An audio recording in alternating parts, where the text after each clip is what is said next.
kwa madhabahu. Wapika shangwe na vigelegele. Shangwe kwa Bwana Yesu. Anapopanda kwa madhabahu pika vigelegele. Pamoja na mkarimu wake Samuel Chimona wanapopanda pika na vigelegele. Mwambie Yesu leo nitapokea muujiza, nitapokea baraka, jamani, nataka piga makofi ya juu, shangwe na vigelegele.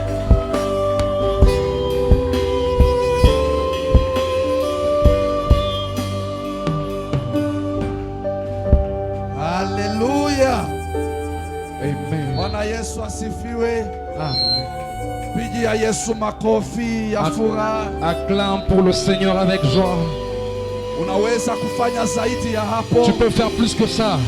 Unaweza kufanya zaidi ya hapo. Tu peux encore faire mieux que ça. Mungu anakutegemea wewe uliye mahali hapa. Dieu a besoin de toi qui es en ces lieux. Mungu anakujali na anakujua upo. Il te connaît, il prend soin de toi, il sait que tu es présent en ces lieux. Ndio maana unapopiga makofi, C'est pourquoi lorsque tu acclames, ajua niko na mtu ananiabudu. il sait qu'il y a une personne qui m'adore. Anajua niko na mtu ananipenda. Il y a une personne qui m'aime. Anajua niko na mtu ananihitaji asubuhi ya Il y a leo. une personne qui a besoin de moi ce matin. Ndio maana makofi yako C'est pourquoi lorsque tu acclames, ichochee que cela puisse changer, mbingu ipate kufunguka. que le ciel s'ouvre, Ichochee que cela change, moto wa Bwana iwe juu que yako. le feu de Dieu descende sur toi, Ichochee que cela puisse passer, baraka ya Mungu la ishuke kwako. bénédiction de Dieu descende sur ta vie. Katika jina la Au Yesu. nom puissant de Jésus. Funga macho yako tu Ferme tes yeux là où tu es. katika hiyo hali tu ya kumsubiria Bwana. Dans cette attitude où tu es en attente de recevoir quelque chose de la part de Dieu. Jehova, ninasimama mbele yako. Seigneur, nous sommes devant toi. Mimi ni chombo kitupu tu, Je suis juste un instrument. lakini kwa neema yako machoni pako Mais par ta grâce et devant tes yeux, nimepata kibali ya kusimama mbele ya wateule j'ai wako. reçu cette faveur de me tenir devant ton peuple. Naomba neema hii Bwana Je demande que cette grâce, inipe kibali mbele ya mioyo ya que cette wako. grâce puisse me donner la faveur devant ton peuple. Roho Mtakatifu nisaidie Esprit de Dieu, aide-moi, nikawe mwaminifu katika masemo afin yako. que je demeure fidèle dans mes paroles. Baba, naombea kila mmoja aliye mahali Seigneur, hapa je prie pour toute personne qui est en ces lieux. ukaweze kuandaa masikio ya roho na ya mwili Laisse que leurs oreilles spirituelles et ili physiques wakapokee chakula ambao uliwaandalia siku ya puissent leo. recevoir la nourriture que tu leur as préparée Naombea aujourd'hui. watoto wote walio mahali hapa Je prie pour les enfants qui sont en ces lieux. wanapoenda katika somo lao. Au moment où ils vont dans leur classe Naomba Roho d'école de dimanche, Mtakatifu iongoze walimu je prie Saint-Esprit, guide leurs Ili- enseignants ili waweze kuwasaidia afin qu'ils les aident. katika jina la Bwana wetu Yesu Au Kristo nom puissant de Jésus, tunaamini na nous tukisema prions et disons amen. Amen. Salimia aliye pembeni yako Salut la personne qui est à tes côtés, à gauche, à droite, na umkaribishe kwa niaba yangu. et dis à cette personne, sois la bienvenue dans la maison de l'Éternel.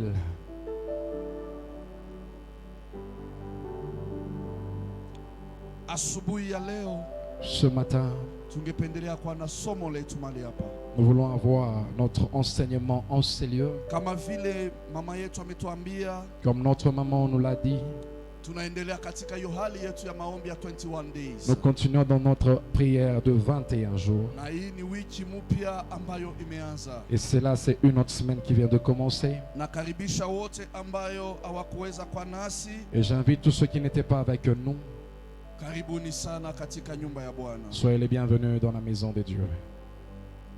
Maandiko inaniambia katika kitabu cha Yohana La sura Bible nous yake ya dit, kwanza mstari wa 11. dans le livre de Jonas 1, Yohana sura ya kwanza Jean 1, mstari wa 11, Jean 1, 11, ya kwamba alikuja kwa watu wake qu'il est venu auprès de son peuple na watu wake hawakumpokea. et les siens ne l'ont pas reçu. Lakini maandiko inaniambia ya kwamba Mais la Bible me dit, kuanzia verse 12 to 13, du verset 12 à 13, ya kwamba waliompokea que ceux qui l'ont reçu, aliwapa mamlaka il leur a donné le pouvoir ya kuwa wana wa Mungu. d'être appelés enfants de Dieu. Sio wale waliozaliwa na damu, C'est pas ceux qui sont nés du sang, sio wale waliozaliwa kwa mapenzi ya mwanadamu, pas ceux qui sont nés de la volonté de l'homme, bali kwa mapenzi ya Mungu. mais de la volonté de Dieu. Alléluia. Amen. Alléluia. Amen. I believe that there is someone Je crois qu'il y a une personne, who received Jesus une personne Christ, qui a reçu Jésus-Christ. anakuwa Bwana na Mwokozi wa maisha yake. Il est devenu Seigneur et Sauveur de ta vie. This is the person to whom I've been sent. C'est la personne auprès de qui je suis envoyé. Sikuja kwa jina langu, Je ne suis pas venu par mon nom, lakini nimekuja kwa jina wa milele. mais je suis venu par le nom de l'Éternel. Ambaye ni baba yako, Celui qui est ton Père, ambaye anakujua, celui qui te connaît, ambaye anakujali. celui qui prend soin de toi. Anasema asubuhi ya leo Il dit que ce matin, unipokee kwa jina lake. reçois-moi par son nom. Haleluya. Amen. Huyu Mungu ambaye ninakwambia, Le Dieu que je t'annonce, Mungu ni roho. il est esprit. Haleluya. Amen. Na niseme vizuri, Mungu ni roho mtakatifu. Et je le dis encore bien que Dieu est l'Esprit Saint. Haleluya. Amen. Kwa sababu Mungu ni roho, Parce qu'il est esprit, kuna mambo mapya ambayo anapenda kunena na maisha yako leo. il y a de nouvelles choses qui voulaient parler à ta vie aujourd'hui.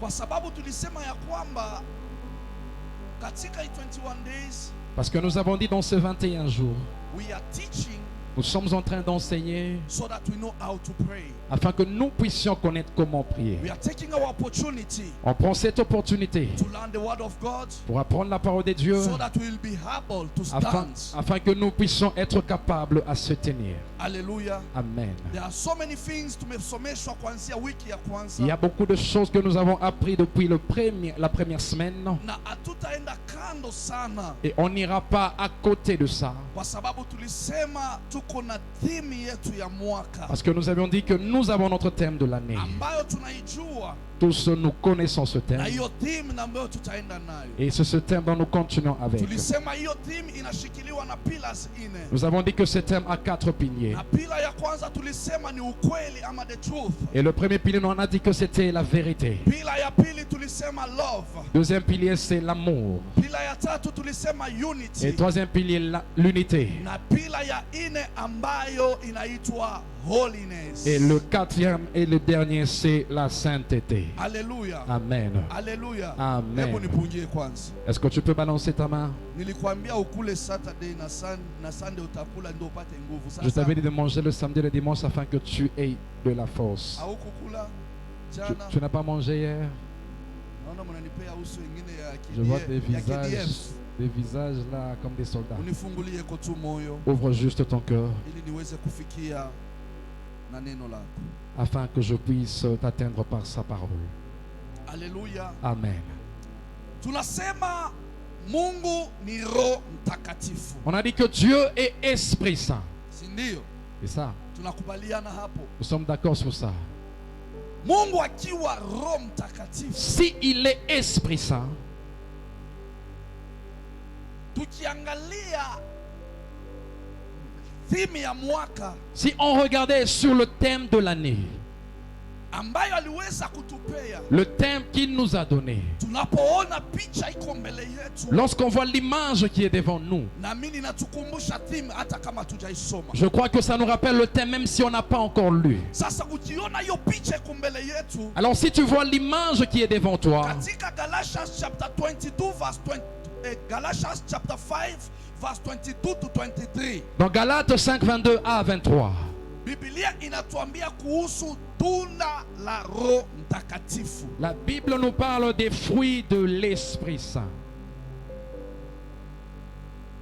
Narudilia, Je Biblia répète. inatuambia La Bible nous parle kuhusu sur tunda le fruit la Roho de l'Esprit Mtakatifu. Saint. Alléluia. Amen. Watusomee Galatians chapter 22. On va nous lire dans Galates 5, 22. 5, 22.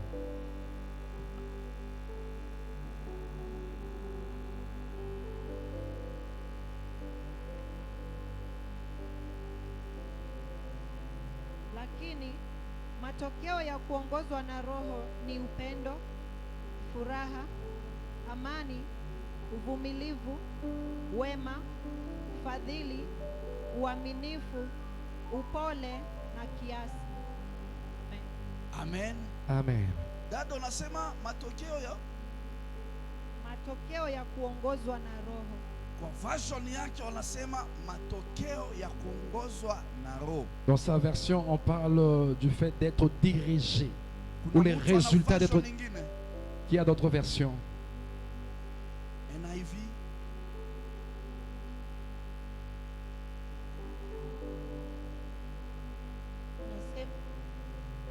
Inasema hivi, lakini tunda la Roho ni upendo, furaha, amani, uvumilivu, utu wema, fadhili, uaminifu, upole, kiasi. Juu ya mambo kama hayo kuna sheria. Amen. Asante sana. Tutaenda na hiyo version. On ira avec l'autre version. Wanatuambia ya kwamba tunda la Roho. On nous dit le fruit de l'esprit. Umesikia wanasema matunda ya Roho. On ne parle pas des fruits, on parle d'un seul fruit. Tunda la Roho. Le fruit de l'esprit. Tunda ni? C'est un seul fruit. Tunda la Roho.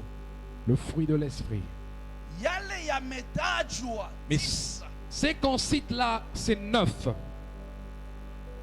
These are the characters of that fruit. Ce sont les caractéristiques de ce fruit. Amen. Amen. So ndani ya hiyo tunda Roho. Alors dans ce fruit-là, lazima muwe upendo. il doit y avoir l'amour. Lazima muwe peace. Il doit y avoir la paix. Lazima muwe joy. Il doit y avoir la joie. Lazima muwe uvumilivu. La patience. Lazima muwe. Si muko na Bible, vous avez vos Bibles, nous sommes là pour apprendre ensemble. Wema, la bonté, fadhili, la bénignité, uaminifu, la fidélité, kiasi, la douceur.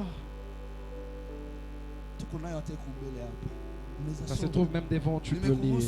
Je te permets de lire. Alléluia. Amen. All the 9. Tous les 9 characteristics of that fruit. Les 9 caractéristiques de ce fruit. Iko katika hiyo tunda moja ambayo inaitwa tunda la Roho. C'est dans ce seul fruit qui est le fruit de l'esprit. Alléluia. Amen. Are we together? Nous sommes ensemble. Napenda unyelewe. J'aimerais que tu puisses me comprendre.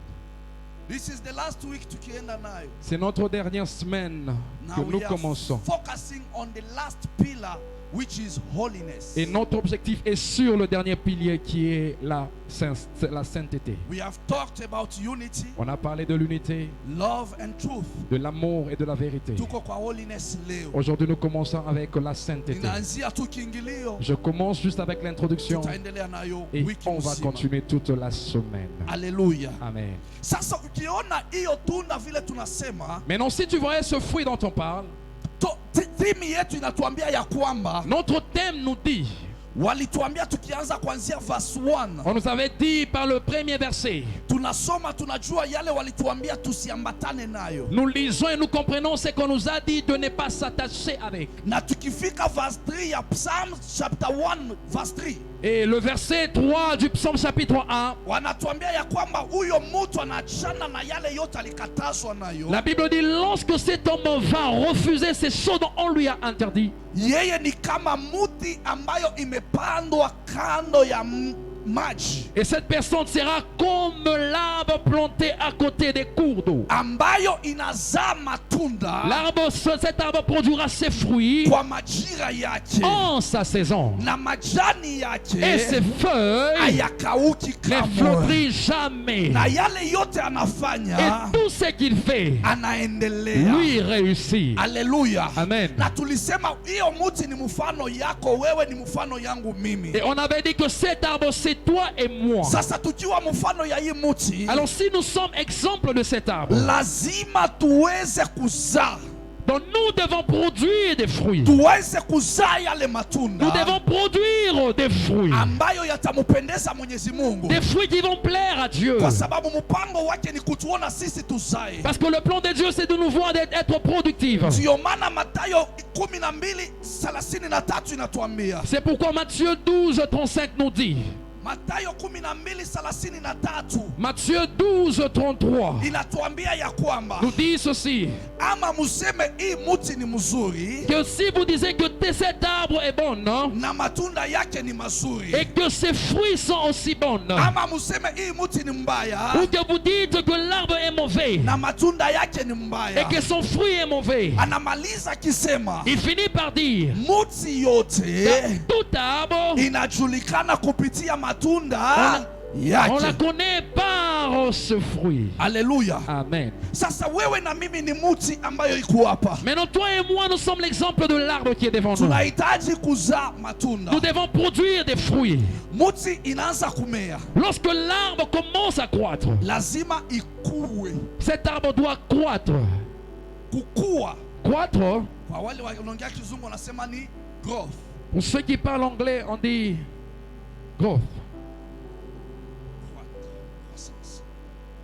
Ile growth Et cette croissance, ni kumaanisha nini? cela veut dire quoi? It is to increase. C'est ajouter. Haleluya. Amen. Na wati ya pili, Le deuxième mot, kuna ile tunaita process, c'est ce qu'on appelle le Non, ça- processus, progress. le progrès. Kama kuna growth, Donc s'il y a la croissance, lazima kuwe progress. il doit y avoir aussi le progrès. When we talk about progress, Quand on parle du progrès, kuna vitu ambavyo viko ndani ya progress. il y a des choses qui sont à l'intérieur du Kuna progrès. kitu tunaita ethic. Il y a une chose qu'on appelle l'éthique. Kuna kitu tunaita discipline. Il y a ce qu'on appelle la discipline. Kuna kitu tunaita norms. Il y a ce qu'on appelle normes. Haleluya. Amen.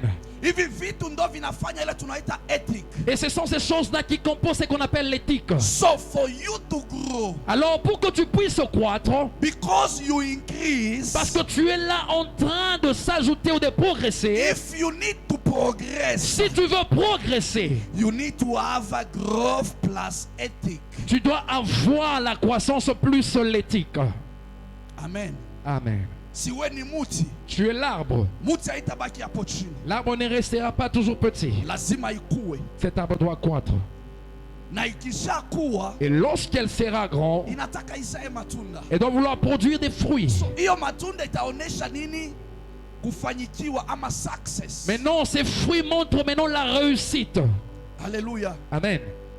Sasa hiyo success wakati inakuja, Maintenant, cette réussite, lorsqu'elle arrive, kuna vitu vinashikilia hiyo success. il y a des choses qui sont attachées à la réussite. Kama sisi wa Kristo hapa nitaemphasize kwa kitu moja. Si nous chrétiens en ce lieu, je veux marteler sur quelque chose. Ni maisha yetu ya kiroho ama spirituality. Notre vie spirituelle ou la spiritualité. Ndio itatusaidia hiyo muti ipate kuona matokeo ama mafanikio C'est yake. ce qui aidera afin que cet arbre puisse voir ses résultats. Sasa hiyo muti ikipata success, Maintenant, lorsque cet arbre reçoit son succès ou sa réussite, ndio hiyo swali kwa Mathayo anauliza, hii muti ikiwa mzuri itatoa matunda mazuri? c'est ça la question que Matthieu nous pose, que si cet arbre est bon, elle va produire des fruits qui est bon. Kama ni mbaya itazaa matunda mbaya. Ou si l'arbre est mauvais, elle va produire des fruits qui sont mauvais. Na kila muti itajulikana kupitia matunda yake. Et chaque arbre sera connu par ses fruits. Haleluya. Amen. Bwana Yesu asifiwe. Amen. Sasa Maintenant, ushapandwa tu es planté. ama we ni mbegu. Peut-être tu es une sémence. But napenda kitabu moja tutasoma. Mais nous allons lire dans un livre que j'aime. Ni ndefu lakini tutasoma tuelewe pamoja. C'est un peu long, mais nous allons lire pour comprendre ensemble. Pale ndo mambo yetu itaanzia. C'est là où notre enseignement va commencer. Luke chapter 8 Luc chapitre 8. verse 1 Luc 8 verset 1 to 15. 1 à 15. Nitasoma Je Na veux wewe lire. fungua Biblia yako. Et toi aussi, ouvre ta Bible. Ukunaandika, ukunanifuata. Tu es en train d'écrire et tu me suis. Luke chapter 8 verse 1 to 15. Luc 8, 1 à 15. Biblia inasema hivi. La Bible nous dit ceci. Ikawa baada ya hayo alikuwa akizunguka zunguka Ensuite, Jésus était allé de ville en ville, katika muji na muji, de ville en ville, akihubiri na kuitangaza habari njema ya ufalme wa Mungu. prêchant et annonçant la bonne nouvelle du royaume de Dieu. Na wale tenashara walikuwa pamoja naye, Et les 12 étaient avec lui. na wanawake kadhaa wa kadha ambayo walikuwa na pepo wabaya na magonjwa wakaponywa. Et quelques femmes qui avaient été guéries des esprits malins et maladies. Nao ni Mariamu aitwaye Magdalene, Là, c'est Marie dite de Magdala, aliyetokwa na pepo 7, de laquelle étaient sortis 7 démons. na Yohana mkewe Kuza, Et Jeanne, femme de Chuza, wakili wake Herode, intendant d'Hérode, na Suzana, et Suzanne, na wengine wengi et plusieurs autres walikuwa wakimhudumia kwa mahali zao. qui l'assistaient de leurs biens. Mkutano mkuu ulipokutanika, Une grande foule s'étant assemblée, na wale waliotoka kila mji wakimjia, alisema kwa mfano. et des gens étant venus de diverses villes auprès de lui, il dit cette parabole.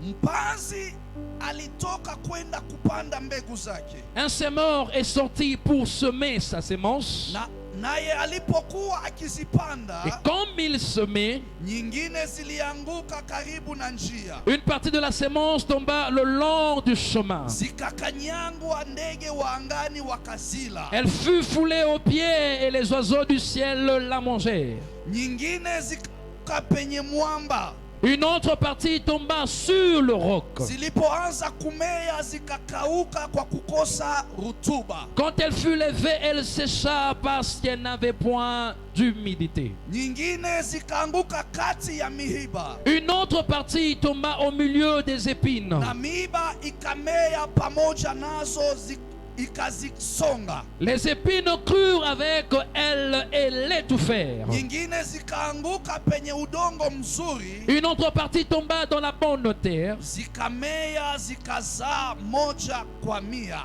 Quand elle fut levée, elle donna du fruit au centuple. Alipokuwa akinena na hayo, Après avoir parlé ainsi, alipaza sauti akisema, Jésus dit à haute voix, mwenye masikio ya kusikilia na asikie. que celui qui a des oreilles pour entendre, entende. Wanafunzi wake wakamuuliza, Ses disciples lui demandaient, maana yake nini mfano huo? c'est que signifiait cette parabole? Akasema, Il répondit, ninyi mumepewa kuzijua siri za ufalme wa Mungu, il vous a été donné de connaître le mystère du royaume de Dieu, wengine kwa mifano, mais pour les autres, cela leur est dit en parabole, ili wakiona wasioni, afin qu'en voyant, ils ne voient point, na wakisikia et wasielewe. qu'en entendant, ils ne comprennent point. Nao huo mfano Voici que ce qui signifie cette parabole. maana yake ni hii: La sémence, c'est celle-ci. mbegu ni neno la Mungu. La sémence, c'est la parole de Dieu. Wale wa karibu na njia ndiyo wasikiayo, Ceux qui sont le long du chemin, ce sont ceux qui entendent. kisha huja Ibilisi akaliondoa hilo neno mioyoni mwao, wasije wakaamini na kuokoka. Puis le diable vient et enlève de leur cœur la parole, de peur qu'ils le croient et soient sauvés. Na wale penye mwamba ndiyo wale ambayo wasikiapo ulipokea ilile neno kwa furaha. Et ceux qui sont sur le roc, ce sont ceux qui, lorsqu'ils entendent la parole, la reçoivent avec joie. Nao hawana mizizi, Mais ils n'ont point de racines. huamini kitambo kidogo, Ils croient pour un temps na wakati wa kujaribiwa ujitenga. et ils succombent dans la tentation. Na zilizoanguka penye miiba Ce qui est tombé parmi les épines, ni wale waliosikia, na katika kuenenda kwao ce sont ceux qui, ayant entendu la parole, s'en vont usongwa na shughuli na mali na anasa za maisha haya, et laisse étouffer par les soucis, les richesses et les plaisirs de la vie. wasiivishe lolote. Et il ne porte point de fruits qui viennent à Ya maturité. mwisho, na zile penye udongo mzuri Et ce qui est tombé dans la bonté, ndiyo wale ambayo kwa unyofu wa wema na wa mioyo wao ce sont ceux qui, ayant entendu la parole avec un cœur honnête et bon, ulisikia neno na kulishika, la retiennent et portent du fruit, kisha uzaa matunda kwa kuvumilia. et portent de fruits avec persévérance. Haleluya. Amen. When we read this scripture, Lorsque nous lisons ce wewe passage, usione urefu yake, toi ne vois pas la longueur de ce livre. tafuta ujue kuelewa Cherche à comprendre mimi niko katika sehemu gani où est ma place. katikati ya haya maneno yanaongelea hapa. Parmi ce qui est dit là, Kuna mambo mengine ni karakteristik ya matunda ya tunda ya kiroho. il y a d'autres, ce sont des caractéristiques de fruits de l'esprit. Haleluya. Amen. Bwana sifiwe. Amen. Bwana sifiwe. Amen. Tuko pamoja. On est ensemble. Sasa tunapoelewa hiyo usomi, Maintenant, lorsque nous comprenons cette parole, kuna mambo mengi kwa sababu ilikuwa ni fumbo. il y a beaucoup de choses parce que c'était juste un parabole. Na hiyo fumbo lazima itatuliwe kwenye maisha yetu. Et cette parabole doit être expliquée dans notre vie. Sasa wewe na mimi ni binadamu. Maintenant, toi et moi, nous sommes que des humains. Tukiwa binadamu, Et étant humains, there are so many different things inside us. il y a différentes choses au-dedans de nous. Haleluya. Amen. Na hizo vitu vingi Et toutes ces choses, vinafanya kila mmoja eko unique. ça fait assez que tout un chacun de nous est unique. Ingawa tukiwa unique kila mtu, Bien que chacun est unique, kuna vile Mungu anatutengeneza kuwa moja. il y a la manière dont Dieu nous fait être un. Ingawa different personalities. Malgré la différence de tout un chacun de nous. Haleluya. Amen.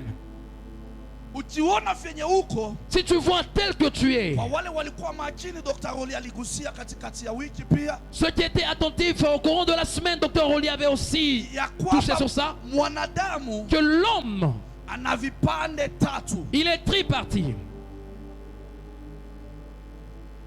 Kuna roho, Il y a l'esprit, kuna nafsi, il y a l'âme kuna mwili. et il y a le corps. Haleluya. Amen.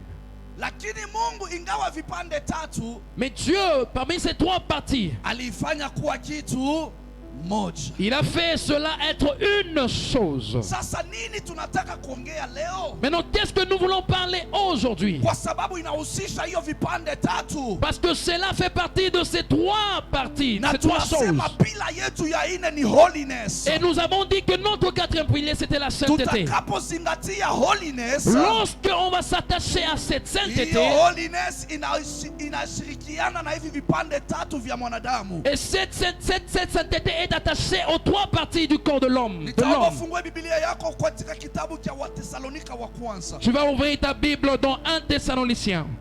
Chapter yake ya 5. 1 Thessaloniciens 5. Verse yake ya 23. 1 Thessaloniciens 5, 23. Ukisoma hiki kitabu, Si tu lisais ce livre, maandiko yanasema la hivi. Bible nous dit ceci.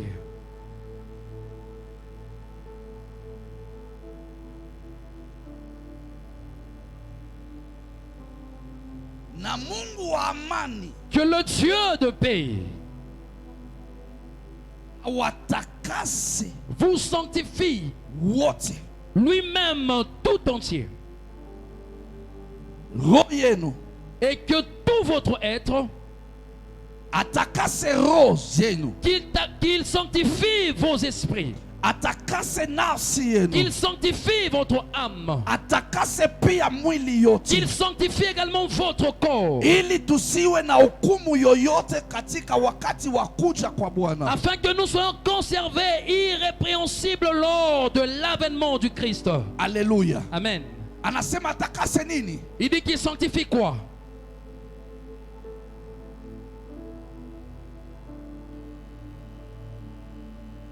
Oh, students, Étudiant. msiniangushe. I'm going very slowly so that you get something. Je vais Kama lentement usikie, afin que tu anza puisses kuombea recevoir Mungu, quelque nipe chose. roho nielewe. Si tu ne comprends pas, commence à prier pour ton cœur, que Dieu t'aide à comprendre. Haleluya. Amen. Unasikia ya kwamba wale walikuwa wakimfuata Yesu On a dit que ceux qui étaient en train de suivre Jésus, wanawataja majina. Kuna wale walikuwa na mapepo ikatolewa. on a cité des noms, il y a ceux qui avaient des esprits, ces So esprits you étaient cannot follow sortis. Jesus and walk with Jesus when you are possessed. Tu ne peux pas suivre Jésus et marcher avec Jésus quand tu es Pray for possédé. yourself to be delivered. Donc prie pour toi et que tu sois délivré. Haleluya. Amen.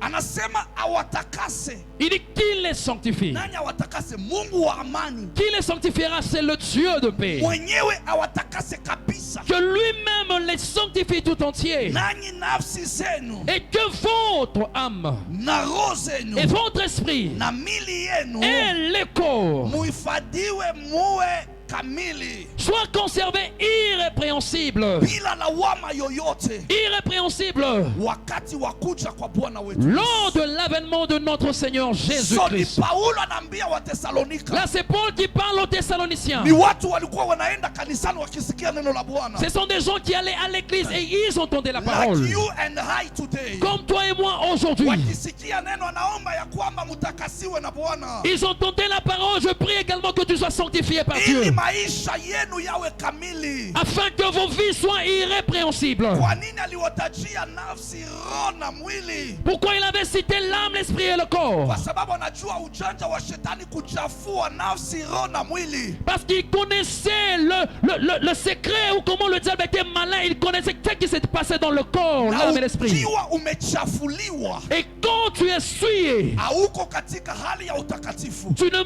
plus dans la sainteté. Ndio maana anasema awatakase. C'est pourquoi il dit qu'il les sanctifie. John 17:17. Jean 17. Anasema, Yesu anasema, C'est Jésus qui parle. uwatakase na ukweli. Sanctifie-les par la vérité. Na hiyo ukweli ni neno Et lako. cette vérité, c'est ta parole. Bwana asifiwe. Amen. Anasema in verse 19. Dans verset 19, Asema mimi nimejitakasa kwa ajili il dit, yao. moi je me suis sanctifié pour eux. Ili wewe na mimi tuwe umoja. Afin que toi et moi nous puissions être un. Na wao na sisi tukikaa ndani ya ule anayetupokea tuwe naye umoja. Et si on est dans celui qui nous reçoit, que nous puissions être un. So how can you become one with God if you are a sinner? Comment peux-tu être un avec Dieu si tu es pécheur? How can you be one with Jesus if you are not sanctified? Comment est-ce que tu peux être un avec Jésus si tu n'es pas That's why sanctifié? Jesus says, sanctify them by my word. C'est pourquoi Jésus dit sanctifie-le par la The parole. word is the truth of God. Cette parole, c'est la vérité de Dieu. Hiyo utakaso ni ya maana kwako na kwangu. Cette sanctification est de plus important pour toi I et moi. pray for each and every member of this church Je prie pour tout un chacun de nous en to Seigneur. understand that Jesus who called us Que here, nous puissions comprendre le Jésus qui nous a He appelés is ici. a God of holiness. Il est le Dieu de He sainteté. is a God of holiness. Il est le Dieu de He sainteté. is a God of Il holiness. est le Dieu de sainteté. If we can understand this word, Si tu peux comprendre cette parole, if we can understand the truth of the si tu word, peux comprendre la vérité de la we will parole, be washed. on sera sanctifié. We will be purified. On sera We will be purifié. sanctified. On sera sanctifié. And we will please the Lord. Et nous allons plaire à Dieu. We will become one with Nous Him serons un avec lui. because He needs us. Parce qu'il a besoin de nous. That's why He is sending this word to you and I. C'est pourquoi il a envoyé cette parole pour toi et So pour moi. that if we believe in it, Afin que lorsqu'on croit en la we can parole, be sanctified by His on word. peut être sanctifié par la We can parole. be holy On peut être in saint front of our Creator. devant notre Créateur. Today, Nayot, Aujourd'hui, Nayon, I want to remind you, j'aimerais vous rappeler, if you knew or you don't know, si tu le connaissais ou si tu the ne sais Lord pas, who sent the prophetess Astrid, le Dieu qui a envoyé sa servante the prophète one who Astrid, gave the vision, celui qui a donné la vision, is insisted. il insiste. Tell to the people of the mountain of prayer, Nayot Dis au Center, peuple l'exemple de l'église Nazot de mon temps de If they will prière. seek my face in holiness, S'ils vont chercher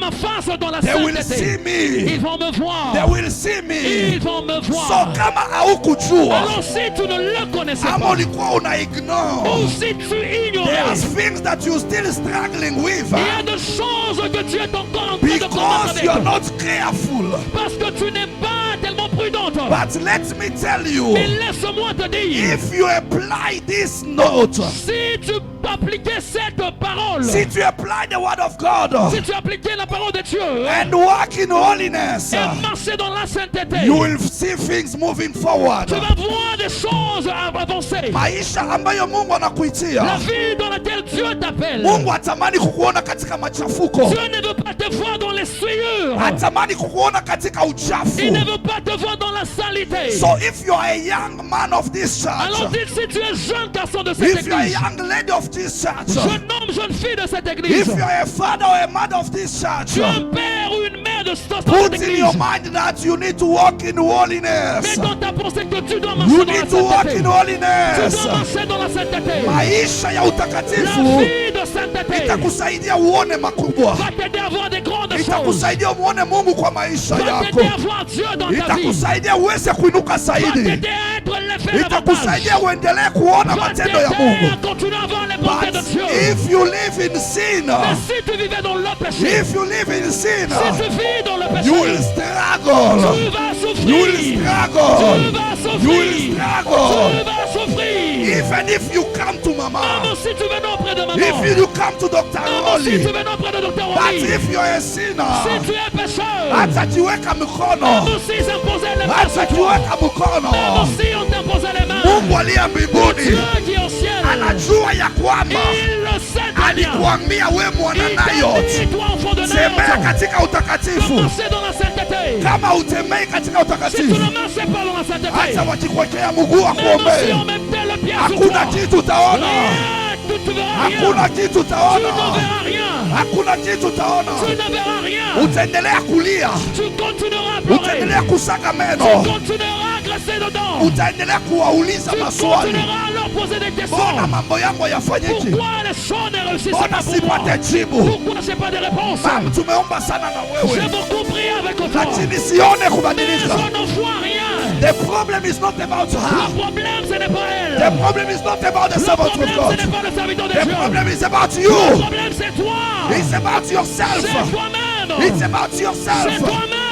Je unasimama, Comment est-ce que tu te je tiens? unamtumikia Comment Mungu, tu sers ton Dieu? je unamtafuta Comment Mungu, tu cherches Dieu? unamwogopa, Tu le crains? Tu unamheshimu, le respectes? ama unamsahau, Ou tu le méprises? ama Ou unamsahau, tu le méprises? unasahau neema, Tu méprises la parole. unasahau Tu upako, méprises l'onction. unasahau Tu mwito, méprises l'appel. unasahau Tu kasi. méprises toutes choses. Upendo, acha nikwambie, Bien-aimé, laisse-moi te dire. you have a chance again Tu as la chance ici ya kukumbuka leo, de te rappeler kwa sababu aujourd'hui. Mungu Parce anakuhitaji, que Dieu a besoin de toi. anakuhitaji Il a wiki, besoin de toi cette so semaine. that you keep in word Afin que tu gardes dans ta tête ya kwamba holiness is que needed. la sainteté, il en a besoin. Hallelujah. Amen. That's why some come, you may come to mama. C'est pourquoi de fois tu peux venir auprès de maman. Nashangaa hata wale wanasemanga mama ni mkali. Je m'étonne de fois lorsque les gens disent que notre maman Mama est si tellement... mkali. Non, elle n'est pas méchante. Mama si mkali. Elle n'est pas méchante. Mungu wache. Son Dieu à elle, Ndio anatokeza ile ukali. c'est celui qui apporte cette sévérité. Kama unakuja mbele Si tu yake, viens auprès d'elle, hauko katika hali iliyo tu sawa ya n'es pas dans utakatifu, le bon état de sainteté. kuna ukali itapanda moyoni Tu mwake, vas vers, tu vas dans cet état kwa de sababu sévérité. yeye anajitahidi Parce qu'elle se force amutafute Mungu katika à utakatifu chercher son Dieu dans la sainteté, ili aweze kukuhudumia. afin qu'elle puisse te Sasa servir. je utakuja tena na machafuko? Maintenant, comment est-ce que tu vas venir avec l'état Unahusunisha souillé? Roho Mtakatifu. Tu es là en train de faire mal au Saint-Esprit. Hallelujah. Amen. That's why don't take granted when the servant of God are telling you things. Ne prends pas en vain ce que les serviteurs de Dieu te disent. Hawaja kuonea wivu, Ils ne sont pas jaloux de toi. hawaja kukatalia uishi venye unataka. Ils ne t'interdisent pas de vivre comme tu le veux. It's for your own good interest. C'est pour ton bien-être. Wakisimama na wewe, Quand ils se lèvent avec toi, wanakuombea wewe, quand ils prient pour toi, wanakesha kwa ajili yako. quand ils sont là en train de veiller Ni pour toi, faida gani wanataka waone? qu'est-ce qu'ils ont comme intérêt? Nafsi yako, C'est ton âme. nafsi yako Ton âme. imupendeze Que Mungu. ton âme puisse plaire à Dieu. Roho yako Ton esprit iunganike na roho ya Sois Bwana attaché à l'Esprit de ili Dieu. mwili wako Afin que ton corps iishi matokeo, puisse vivre des résultats. ishuhudie yale Mungu anafanya Puisse kwa maisha témoigner ce yako. que tu as fait dans ta vie. Upendo, acha nikwambie, Bien-aimé, laisse-moi te dire. Romans chapter 6 verse 22. Romains 6 au 22. Sasa anasema hivi katika hiyo kitabu. Il dit ceci dans ce livre. Huyo ni Paulo eko naambia Warumi. Là, c'est Paul qui parle aux Romains. Anawaambia sasa mumeokolewa. Il dit maintenant vous êtes sauvés. Romans chapter 6 verse 22.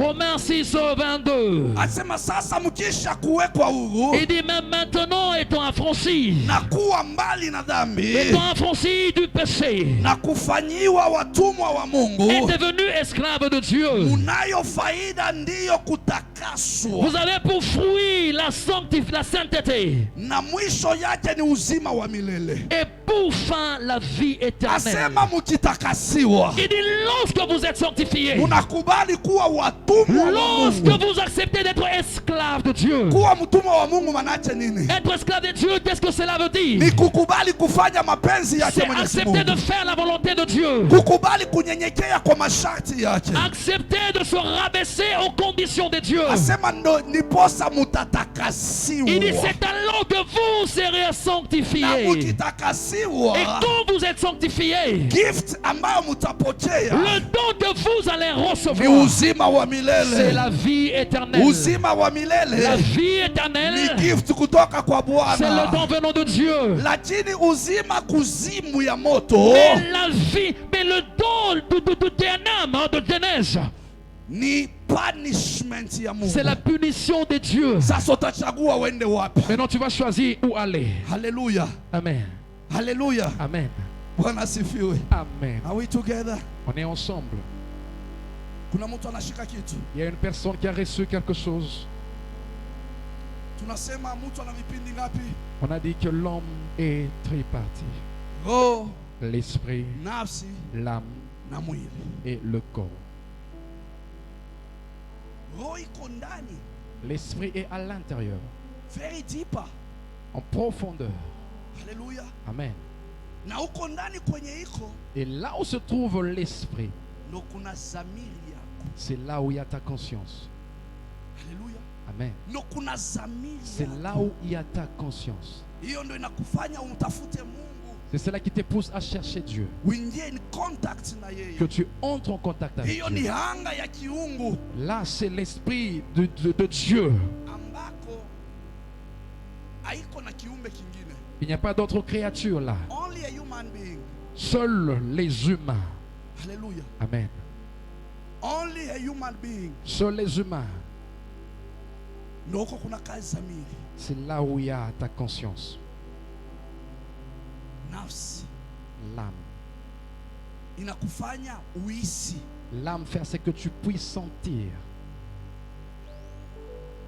Inakufanya uwe na hiyo nia ya fikra. Ça fait à ce que tu puisses avoir cette sensation et penser. Inakufanya uweze kukumbuka. Que tu puisses te souvenir. Inakufanya uanze kuuliza Que tu maswali. commences à te poser des questions. Inainua hisia ndani mwako. Ça élève ce sentiment au-dedans de toi. Inashuhudia ile upendo. Ça témoigne de cet amour. Inashuhudia huzuni ikiwa Ça, ndani. ça témoigne aussi lorsque tu as mal. Inaonesha pia kama kuna hasira Et ça ndani mwako. montre aussi si tu as de la colère en toi. Na inafanya pia oneshe kama unajali wengine. Et cela montre aussi si tu prends également soin des autres. Na hiyo ndio itakuonesha pia kama una uvumilivu. C'est ça qui va montrer si réellement tu as de la patience. Sasa na hiyo pia inatusaidia kufikia kiwango Ça nous aide aussi à atteindre un niveau ya kuwa na nguvu ya kuamua. où on aura la force de décider. You will be able to make a decision. Tu seras capable de prendre des décisions. That is the soul. Là, c'est l'âme. Hallelujah. Amen. Pamoja. On est ensemble. Hiyo ni nafsi. Là, c'est l'âme. Sasa nafsi Mais non l'âme. ndo inabeba roho. C'est l'âme qui prend l'esprit. Your soul Ton âme carries your spirit. porte ton esprit. Amen. Amen. So, Alors, if the soul carries the spirit, si l'âme porte l'esprit, these two Les deux. iko ndani ya nini? Et à l'intérieur de quoi? Ya mwili. De l'enveloppe qu'on appelle le corps. The third part. La troisième partie. Hii part ya nje La partie extérieure ambayo tunaita mwili qu'on appelle le corps. iko visible. Cette partie est visible. Na ndio inatusaidia kuingia in contact na physical things. Et ça nous aide à entrer en contact avec des choses Hiyo ndio visibles. inakufanya unashika pesa unasema niko na do. Ça t'aide à toucher l'argent et tu te dis que non, j'ai l'argent. Unasema ninajenga nyumba yangu mzuri. Tu dis que je construis ma belle maison. Ninafanya kazi ya mikono yangu. Je travaille. Kwa sasa kwa hiyo mwili Maintenant, dans ce corps, kuna senses il y a cette sensation, les sens. ambayo kungapi? Il y a combien de sens? 5. Nikikumbuka hapa tayari wewe mwaka nililetana nani atanipea? Si je me souviens, il y a un devoir à domicile que j'avais donné. Qui peut me répondre? Haleluya. Amen.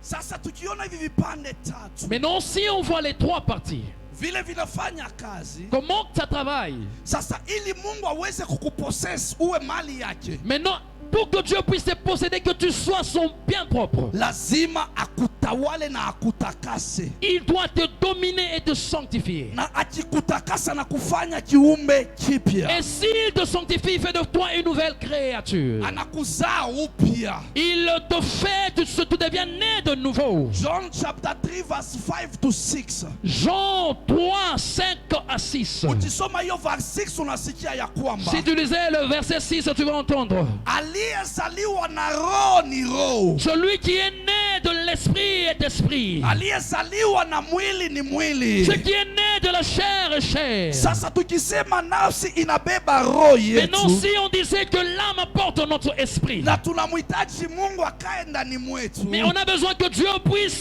demeurer en nous. ni kumaanisha ya kwamba lazima roho wa Bwana akuje akae ndani ya nafsi yetu, Cela veut dire que l'esprit de Dieu doit venir aussi entrer dans notre âme. kwa sababu ndani ya nafsi ndo kuna roho. Parce que c'est dans l'âme où il y a l'esprit. Sasa roho ya Mungu na roho yako ndo inafaa kuunganika. Maintenant, l'esprit de Dieu et ton esprit doit s'unir. Sasa itaunganika wapi? Ndani ya nafsi. Ça va s'unir où? Dans l'âme. Kama nafsi iko sawa, Si l'âme est bon, spirit pia iko free. l'esprit aussi sera libre. Lakini kama nafsi imefungwa, Mais si l'âme est liée, itazuia na roho kuwa na uhuru, ça va empêcher à l'esprit d'être en liberté. itazuia roho kuingia katika uhusiano mzuri na roho wa Ça Bwana. va empêcher l'esprit d'entrer dans une bonne relation avec l'esprit de Kumbe Dieu. utaelewa ya kwamba nafsi ni kitu kizuri sana, Alors tu vas comprendre que l'âme est une bonne chose. ni kitu kia muhimu C'est sana, quelque chose d'importance. kwa sababu njoo kinatusaidia Parce que ça nous aide tuingie katika uhusiano vizuri na Bwana, d'entrer dans une bonne relation avec le tuingie Père. katika uhusiano mzuri na Bwana, D'entrer dans une bonne relation avec le Seigneur. itatusaidia kabisa, Ça va nous aider. kwa sababu Galatians chapter 5 Parce que Galates 5, verse 16 to 18, versets 16 à 18. Biblia inasema ya kwamba tembeeni katika roho La Bible dit marchez dans l'esprit. na amutatimiza hisia za Et mwili, vous n'allez pas accomplir les œuvres de la chair. kwa sababu mwili ina hisia kinyume na ya roho, Parce que le corps a le désir contraire de l'esprit. na roho ina hisia kinyume na mwili, Et le corps aussi a des sensations contraires à celles de l'esprit. na mukiongozwa na roho Et si vous êtes conduit par l'esprit, hamutakuwa chini ya sheria, vous ne serez pas sous la loi. hautakuwa chini ya Tu sheria. ne seras pas sous cette loi. So tunasema vizuri hizi three parts On a bien dit trois parties. yote iko katika mtu mmoja, Les trois parties se trouvent dans une seule personne. lakini wanakuambia roho wa Mais on te dit Bwana que l'esprit de Dieu, lazima ikae ndani ya nafsi, iungane na roho yako. l'esprit de Dieu doit entrer dans ton âme afin d'être attaché ou de s'unir avec ton Lakini esprit. unakumbushwa ya kwamba mwili Mais on te rappelle que la ambayo chair, iko in contact with the physical la chair world qui est en contact avec des choses physiques, iko na matendo kinyume na ya Roho a des Mtakatifu. désirs contraires à celles de l'esprit. Sasa roho nayo kuna matendo kinyume. L'esprit aussi, on a ce qui est contraire. Haleluya. Amen. Na unaambiwa ya kwamba Et on te dit, ukikubali kuongozwa na roho si tu acceptes d'être conduite par l'esprit, hautakuwa chini tu ne seras plus sous ya sheria. la loi. Haleluya. Amen. Deuteronomy chapter 4 verse 29. Deutéronome 89. Mungu anaambia taifa yake, Dieu dit à son peuple, utamtafuta Mungu wako tu chercheras l'Éternel ton Dieu na utamupata et tu le trouveras. kama unamtafuta kwa moyo wako Si tu wote le cherches de tout ton cœur na kwa nafsi yako yote. et de toute ton âme. Nafsi, L'âme. nafsi L'âme. itasaidia spirit yako L'âme va aider ton esprit kujipata katika mazingira iliyofai de se retrouver dans l'environnement qui est bon na kuunganika et na d'être spirit ya Bwana. connecté avec l'esprit de Dieu. Ezekiel chapter 18 verse 20. Ézéchiel 18 au 20. Biblia inasema La Bible dit, nafsi inayotenda dhambi l'âme qui pêche, ndiyo nafsi itafariki. c'est l'âme qui mourra. Amen. Amen. Wanasema roho, On a parlé de l'esprit, wanasema nafsi. l'âme, Nafsi l'âme,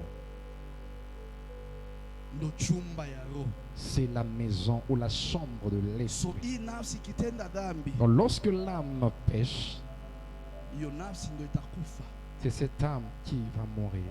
Mungu anahitaji nafsi yako. Dieu a besoin de ton âme. Mungu hajahitaji mwili Il n'a wako. pas besoin de ton corps. Haleluya. Amen. Tusome Matthew chapter 16 verse 26. On va aller dans Matthieu 16, 26. Biblia inasema nini? Que nous dit la Bible.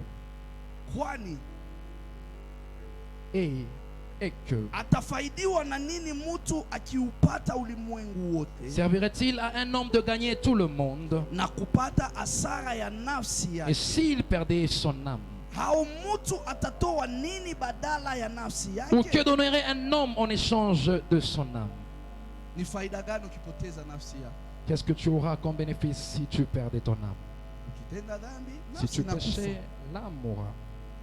Tulisikia unatuambia zawadi kubwa after ya kutakasiwa ni uzima wa milele. On nous a dit le grand don après la sanctification, c'est la vie éternelle. Wangapi leo wamekubali ingawa wanajua hii ukweli? Combien aujourd'hui ont accepté et tout en connaissant cette vérité, Wanauza nafsi zao ils sont en train de vendre leur âme kwa shetani. au diable.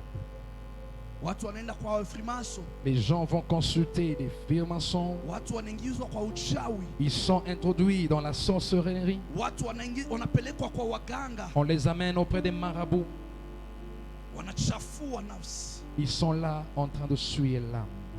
Itakufaidi nini? Qu'est-ce que tu auras comme bénéfice? Amen. Amen. So wewe kama mwana Nayot, Maintenant, toi, en tant qu'enfant de Naïot, mimi nitashangaa sana kama ukunasikia mafunzo kama haya, je serais étonné si tu entends des enseignements na pareils. kesho niambie nilienda kwetu, Et demain, tu me dis que j'étais allé chez nous. babu alisema Mon grand-père a dit, kuja kwanza tukutakase kwa hii madhabahu yetu. viens d'abord, on va te sanctifier à nos hôtels. Tunasema Mungu wetu ni Holy Spirit, On a dit que notre Dieu est Esprit Saint. lakini wewe wanaenda kukupeleka mbele ya kisanamu kia muti, Mais toi, on te présente devant une statuette. ndo Mungu ule mnaenda kuabudu, C'est ça le Dieu que vous êtes en train d'adorer. unaenda kuinamia miungu. Tu t'agenouilles devant ces dieux. Unapotea ama uko sawa? Tu es perdu ou tout va bien. Haleluya. Amen. Aidi nini nafsi yako ikipotea?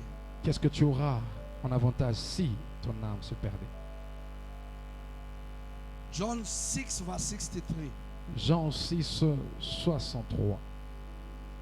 nasema roho inaleta uhai La Bible dit que l'esprit apporte la vie na mwili haisaidii na chochote. et le corps n'aide en rien. Amen. Ndio maana C'est pourquoi, tunapotangaza maombi ya ufungulivu, lorsqu'on annonce la prière de délivrance, you have to be ready for your spirit to be delivered. tu dois être prêt afin que ton esprit soit délivré. Do to be ready for your soul to be delivered D'être also. prêt afin que ton âme soit délivrée. If your soul and spirit are delivered, Si ton âme et ton esprit est délivré, watakusaidia kushikilia mwili wako. on va t'aider comment est-ce que tu vas conduire ton corps. Because every time you will remain in the presence of the Lord, Parce que à chaque fois que tu seras dans la présence de Dieu, na utasaidika na neno la Bwana linalisha spirit yako, et la parole de Dieu va t'aider à nourrir davantage ton esprit, inakupea uhai kwa utele. et te donnera la vie en abondance. Ndio maana hiyo Luke chapter 8 verse 1 to 3, C'est pourquoi Luc 8, 1 à 3, tunasikia Biblia inatuambia ya kwamba Yesu alikuwa akienda mji moja kwa ingine, la Bible nous dit que Dieu allait de ville en ville. na kwa ile miji yote alikuwa akienda akitangaza habari njema. Et partout où il allait, il annonçait la bonne nouvelle. Na hiyo habari njema kulikuwa na watu walikuwa na Et yeye. cette bonne nouvelle, il y avait des gens qui marchaient avec lui. Wanasema alikuwa na tenashara wake ama disciples wake. La Bible dit qu'il marchait avec ses disciples. Walikuwa wakienda nao wote 12. Il était là avec ses 12. Na kulikuwa na wakina mama. Et il y avait aussi des mamans. Hawa wakina mama wanatajwa vizuri. Les mamans dont on a cité Jeanne, Ya kwamba ni wamama ambao ce sont des mamans dont walikuwa wameponyeshewa qui étaient guéries, kuwatoa roho chafu qui étaient guéries des esprits malsains na magonjwa. et des maladies. Wanasema roho chafu na On nous dit magonjwa. des esprits malsains et des maladies. Haleluya. Amen. Now when you sin, Et lorsque tu pêches, dhambi le péché inafungua mulango, ouvre une porte, inaruhusu permet roho chafu l'esprit malsain inakuja inaingia ndani mwako, entre au-dedans de toi inaenda kuingia kwa nafsi et yako, entre même à l'intérieur de ton âme inakaa ndani ya nafsi, et reste dans ton âme. na kule ndani ya nafsi Et là, à l'intérieur de l'âme, inaungana na roho yako. ça Sasa s'attache maintenant avec ton esprit. sasa sijue roho chafu na roho yako wewe kiungana, Maintenant, je ne sais pas, lorsque l'esprit malsain s'attache à ton esprit, à toi, itakuwa roho ya aina gani? quel genre d'esprit cela Kwa produira? sababu Biblia inatuambia ya kwamba Parce que la Bible nous dit, giza na nuru le ténèbre et la lumière havikae pamoja. ne peuvent pas demeurer ensemble. So kama roho chafu inaingia ndani Alors mwako, lorsque l'esprit malsain entre en toi, inaoccupy elle occupe territory le ya territoire Roho Mtakatifu kuwaka, de l'Esprit Saint de s'allumer. mahali pana machafuko, Là où il y a le Roho péché, Mtakatifu hatakuja.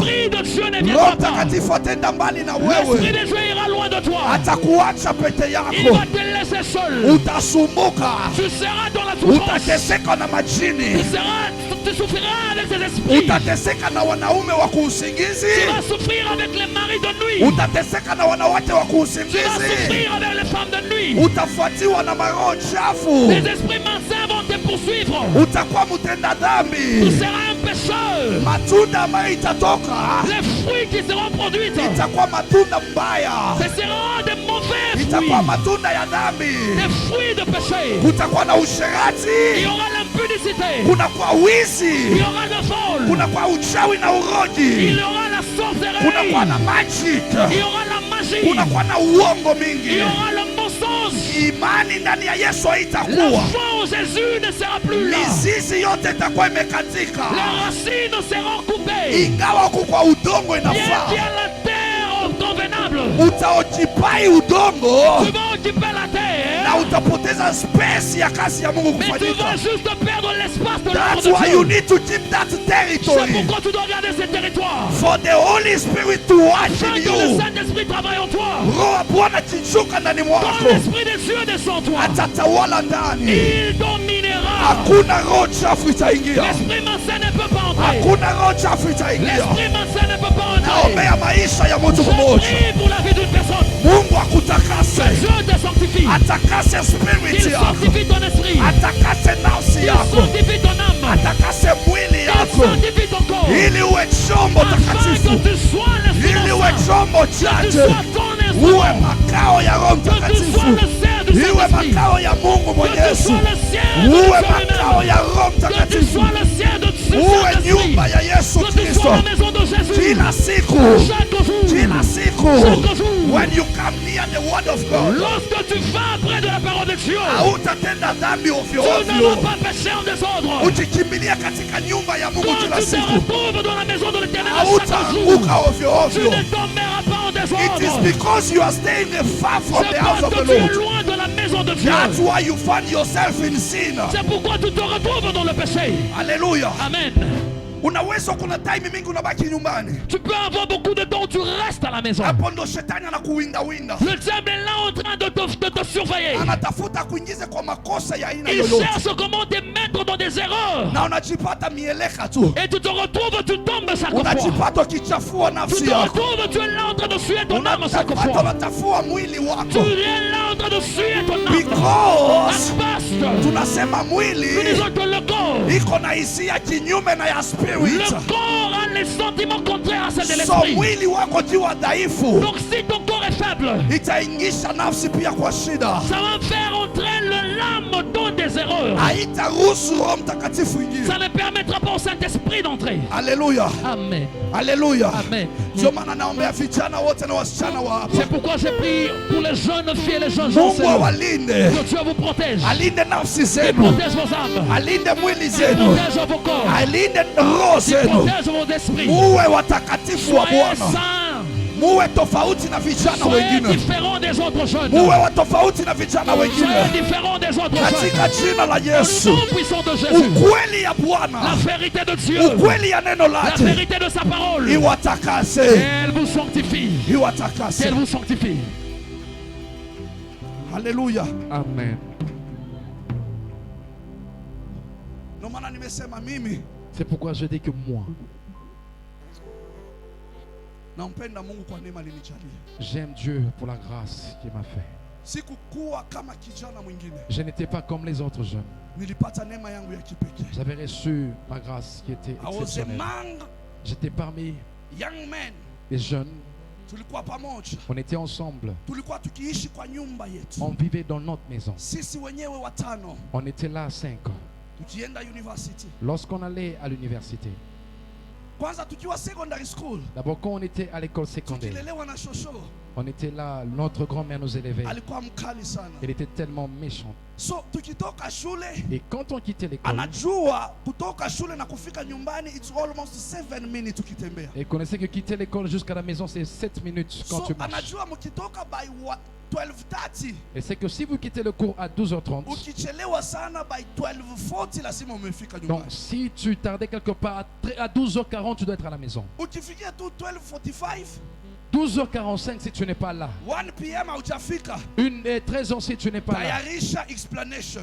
Prépare déjà comment tu vas t'expliquer. Ulienda wapi? Où est-ce que tu étais? Kitu ya kwanza, hata kwetu tunalala njaa, La première des choses, même si on dormait affamé à la usiende maison, kukula kwa wenyewe, ne va pas manger ailleurs. usikule kwa marafiki zako. Ne mange pas chez tes amis. Kuja hapa tukae sisi wote na Viens njaa. ici tous, on va rester affamés. Namba 2, Deuxième des choses, sipende kukuona na tusichana twa wenyewe, je ne veux pas te voir avec des jeunes filles. hata kama ni wo mwaka. Même si c'est un devoir. Mufanyie shule mumalizane hapo, kila mtu aende kwao. Faisais ça à l'école après le devoir que chacun So a chez eux. ukikuja kwetu, Donc si tu retournais chez nous à la maison, labda tuko kwa group moja wametuweka tufanye homework pamoja. peut-être on est dans un seul groupe, on nous a donné le devoir à faire So en I have groupe. to tell her first. Donc je dois d'abord l'informer. Kwa shule d'avance. wametengeneza magroup. À l'école, on a arrangé des Na groupes. mgroup yetu mna wasichana watano. Et dans notre groupe, on a peut-être 5 filles.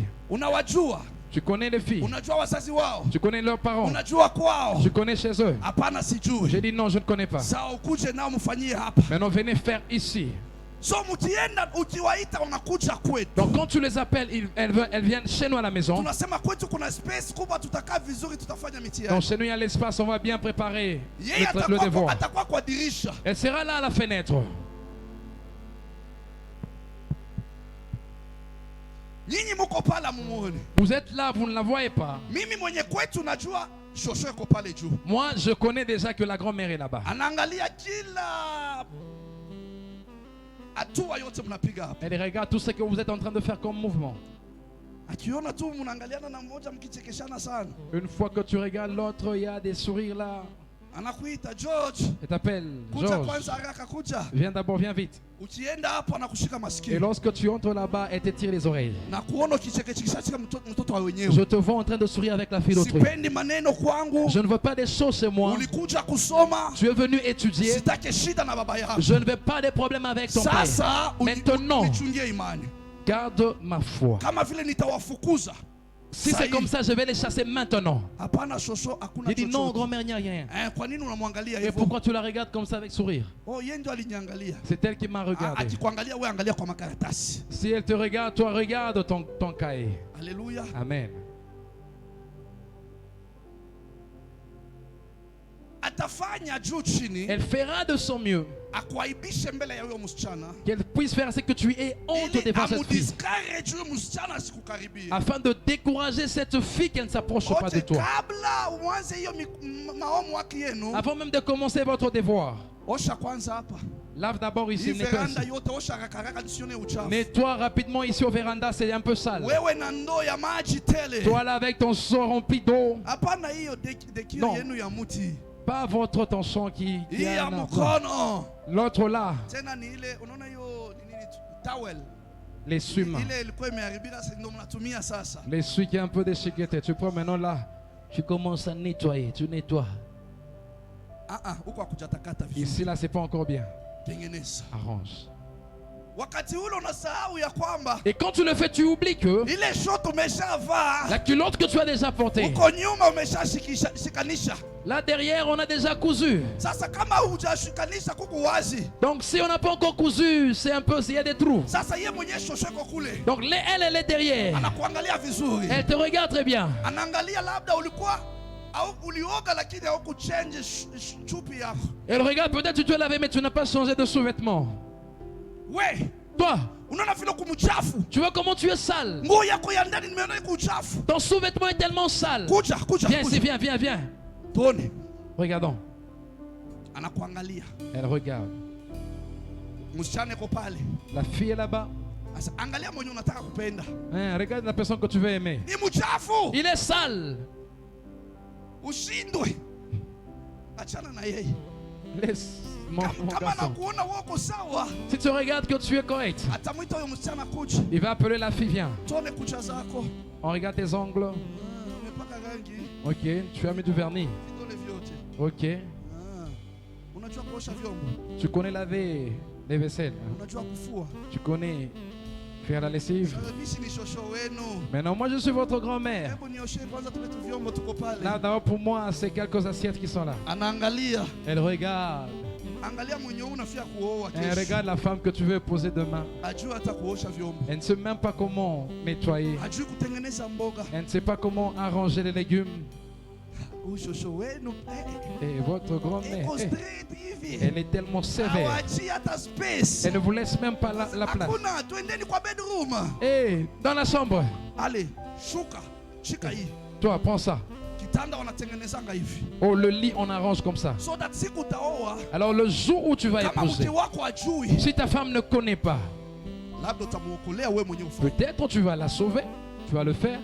Amen. Amen. Yote alikuwa anafanya ili atuprotect. Tout ce qu'elle faisait, c'était pour nous protéger.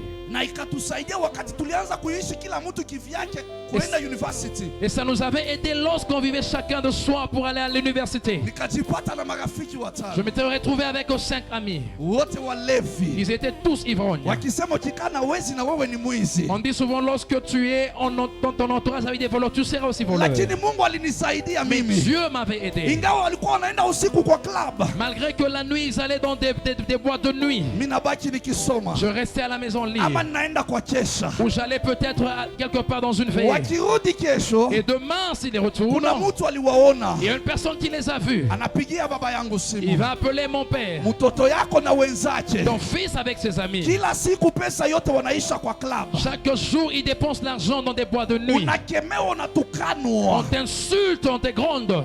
Haujui makosa Tu ne yoyote. connais pas ce que tu as fait de Nikasema mal. Mungu ni bora nitukane lakini nisikutwe. Il dit Seigneur, mieux vaut qu'on m'insulte, mais qu'on ne me trouve pas. Alléluia. Amen. Maybe mimi naweza kuwa na hiyo ukali na wewe kumali hapa. Peut-être je peux être sévère avec toi qui es ici. Maybe mimi naona mbele. Peut-être je vois vers l'avant.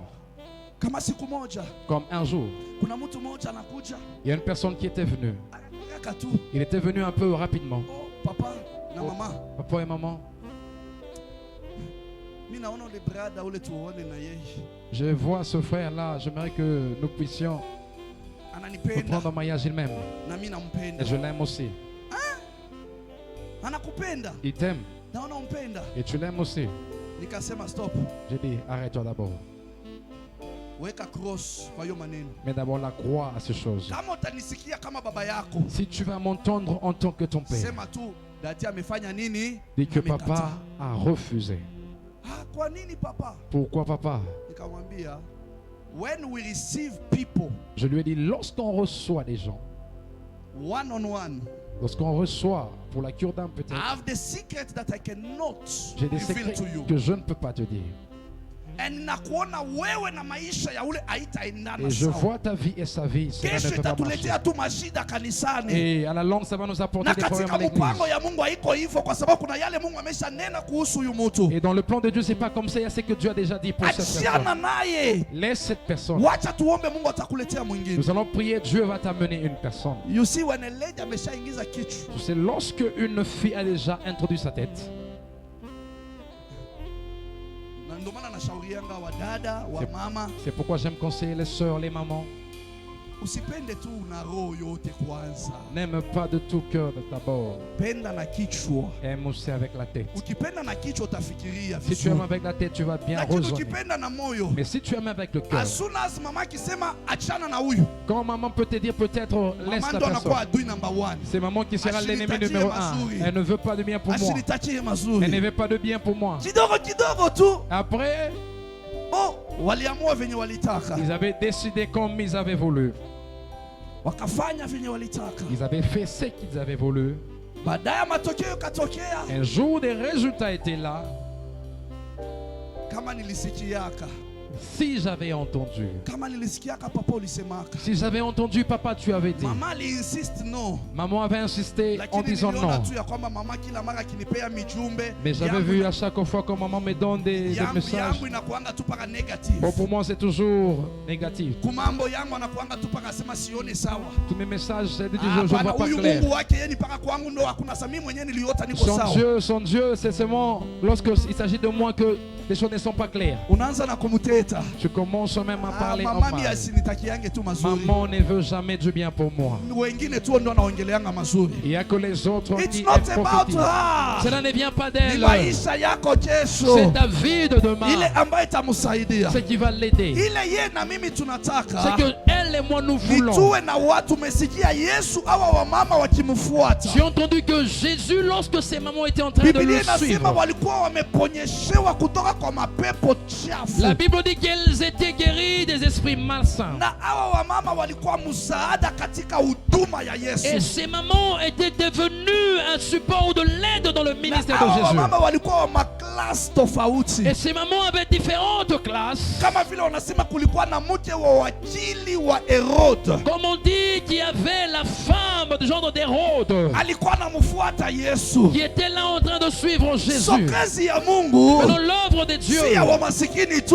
ce n'est pas seulement pour les pauvres. Si ya watu ambao ni wafukara, Ce n'est pas no. seulement pour des mendiants. Everyone Non. who needs deliverance, Pour celui qui a besoin de la no délivrance. matter your class, Malgré ta classe. no matter your level of understanding, Malgré ton niveau de compréhension. no matter the place where you live, Malgré l'endroit où tu vis. ukimfuata Si tu Yesu, suis Jésus, shuka, humilie-toi. nafsi yako Que ikombolewe, ton âme soit sauvée. spirit yako Que ton ifunguliwe, esprit soit mwili délivré. yako itulizwe, Que ton corps mafunzo soit ikae ndani apaisé. mwako, Que l'enseignement ili demeure en uweze toi. kukua. Afin que tu puisses grandir. Ukikua, Lorsque tu vas grandir, utamtumikia Mungu bila tu kusukumwa, serviras Dieu sans que l'on te pousse. utamtumikia Mungu bila Tu vas le kulazimishwa. servir sans que l'on te pousse. Hautasubiri Tu ne wakudanganye, vas pas entendre qu'on vient te mentir. hautasubiri wakufanyie Tu ne vas sarakasi. pas entendre qu'on vient faire Ni des wewe choses. mwenyewe utajitolea, C'est toi-même qui vas te wewe na donner. nyumba yako, Toi et ta maison. wewe na mali yako, Toi et tes biens. kama vile Joshua anasema, Comme Josué dit, mimi na nyumba moi et yangu ma maison, nitamtumikia wa nous milele, servirons l'Éternel. nitamtumikia wa milele, because they Parce understand qu'il avait compris Because they Il avait understand compris. the Lord Le Dieu. ni wa uwezo, Il est ni puissant. wa uwezo, Il est puissant. ni wa uwezo. Il est puissant. Wanasema mmoja ya wale On dit parmi eux. alitolewa mapepo ngapi? Il y a un dont on avait, il était délivré de sept Katikati ya esprits. wale wa mama Parmi les mamans, walikuwa wakimfuata Yesu. parmi les mamans qui suivaient Jésus, Marie Magdala Marie de Magdala, alitolewa pepo ngapi? elle était délivrée de 7 démons. Demons are evil spirits Les démons, ce sont des esprits ambayo malsains ilikuwa imemtawala, qui étaient là en elle. lakini alifunguliwa akakombolewa. Mais elle était délivrée de ces esprits. Haleluya. Amen. It's good to be delivered.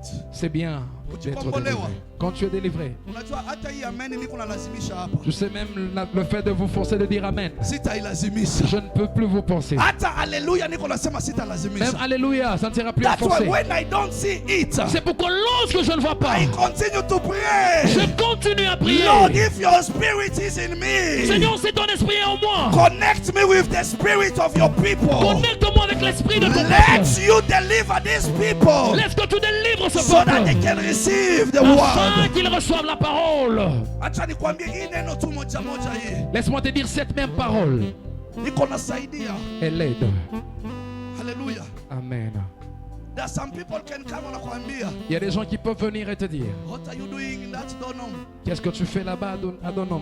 Tukikusikia ukihubiri, Si on t'entend en train de prêcher, tukisikia mama na ubiri, si on entend maman en train de prêcher, vile mnafanya kazi ya Mungu, la manière dont vous faites l'œuvre de you Dieu, cannot be at that level. vous ne devez pas avoir ce Because niveau. in this Nairobi, Parce que ici there à are Nairobi, so many fake servants of God. il y a beaucoup de Lakini nyinyi faux mnataka serviteurs. kumheshimisha Mungu Mais wenu. vous êtes là pour honorer Mbona votre Dieu. mnajificha kule kando? Comment est-ce que vous êtes caché No, là? it's about time. Cela dépend du temps. It's about the season. La saison, It's about majira. c'est la saison. Mungu anasema nyinyi ni La muti. Bible dit que vous êtes Itazaa l'arbre matunda mu wakati qui wake. produira des fruits en sa Hata saison. sisi tunasubiri Nous majira. aussi on attend la saison de Wakati Dieu. ikifika, Lorsque la saison arrive, mandate ya Mungu ikifika le mandat de mwisho, Dieu lorsqu'il arrive à la fin, atatupeleka pale il va nous anataka. amener là où il le veut. Atatupeleka mahali Il nous anataka. amènera là où il veut. Juzi, Avant-hier, someone called from US. une personne a appelé des États-Unis. Alipewa namba na mtu mwingine alikujanga hapa tu Nairobi. On lui avait donné le numéro par une personne qui était juste venue ici à Nairobi. Wakamconnect na nayo. On l'a connecté avec Nayot. Alikuwa kwa ndoa lakini hakuwa amezaa. Il était dans le mariage, mais il n'avait jamais eu d'enfant. For the 1 week alikuwa hapa kikazi. Une semaine qu'il était ici pour le travail, Tukaomba naye. on avait prié avec lui. Mungu akasema atazaa. Je lui avais dit qu'il accouchait. Elle Akasema, accouchera. kweli mama nitazaa. Il dit, est-ce que réellement, maman, je veux accoucher? Papa, are you sure? Papa, es-tu vraiment sûr? Kamwambia wewe titu. J'ai dit, toi, obéis seulement. Utaona kile Mungu Tu atafanya. verras ce que Dieu va faire. Akarudi nyumbani. Elle était retournée à la maison. Muda fulani. Après quelque temps, Mama, maman, niko pregnant. je suis enceinte. Mungu wenu anatenda. Votre Dieu a agi. Haleluya, oh vite nazidi. Mais le combat est tellement Mimba grand. tunataka paka kutoka. À chaque fois, la grossesse veut sortir. Ukasema haitatoka. On a dit que ça ne Kwa sortira sababu pas. imetoka kwa Parce Bwana. que ça vient de Dieu. Mkono ya shetani La main du diable ne haitaigusa. va pas toucher. Baki mwaminifu kwa Bwana. Reste fidèle à Dieu. Baki katika njia ya utakatifu. Reste dans la foi Mungu de sainteté. atakupigania. Dieu combattra pour Siku toi. ilifika akajifungua. Le temps était arrivé, elle avait accouché. Every time that she talk to us, Chaque fois, lorsque tu demandes, mtoto akipata tu shida, lorsque l'enfant a un problème, hata kama anaingia kanisa kule, même si elle a une église quelque part là-bas, mbio mama, elle appelle papa, papa, maman. mtoto hakuna. L'enfant ne se sent pas bien. Unajua huyu mtoto alitoka kwa madhabahu ya Vous connaissez Nayot. que cet enfant vient de l'hôtel de Huyu Nayot. mtoto ni wako Nayot. Cet enfant vient de Nayot. Munisaidie. Aidez-moi. Imani yake namfanya naunganika. Sa foi fait à ce qu'elle soit connectée. Mizizi yake iko Nayot. Ses racines sont à Na Nayot. tunaomba Mungu wetu anajibu. Et nous prions notre Dieu agit. Mtoto alianguka kutoka kwa floor sijui ya 3. Son enfant était tombé, je crois, au 3e niveau. Akaanguka paka chini. L'enfant est tombé jusqu'au bas. Wakanyangua mtoto wakapeleka hospitali. On a pris l'enfant, on l'a mené à l'hôpital. Aliona mtoto amekufa. Elle avait vu l'enfant mort. Akapiga simu Elle mama. a appelé maman. Sijui niseme Je nini. ne sais quoi Huyu dire. mtoto ni wa Nayot. L'enfant ici est de Mtoto Nayot. ameanguka. L'enfant vient vient de The tomber. only one child. Le seul unique The only fils. one child. Le seul unique enfant. Lakini mama akamwambia Mungu anasema atamponya. Maman a dit que Dieu a dit qu'il va guérir After l'enfant. 3 days mtoto akadischargiwa hospitali. Après 3 jours, l'enfant était Huyo libéré dada de anabaki na l'hôpital. imani kwa Mungu anayote. Cet enfant garde sa foi au Dieu de Nayot. Anasema acha niache vituko vyote. Et dit, je dois abandonner toutes ces choses qui ne m'aident pas. Nifuate mfano Mungu ananipea. Je dois suivre l'exemple que Dieu me donne. Akawa na rafiki yake moja walikutananga US.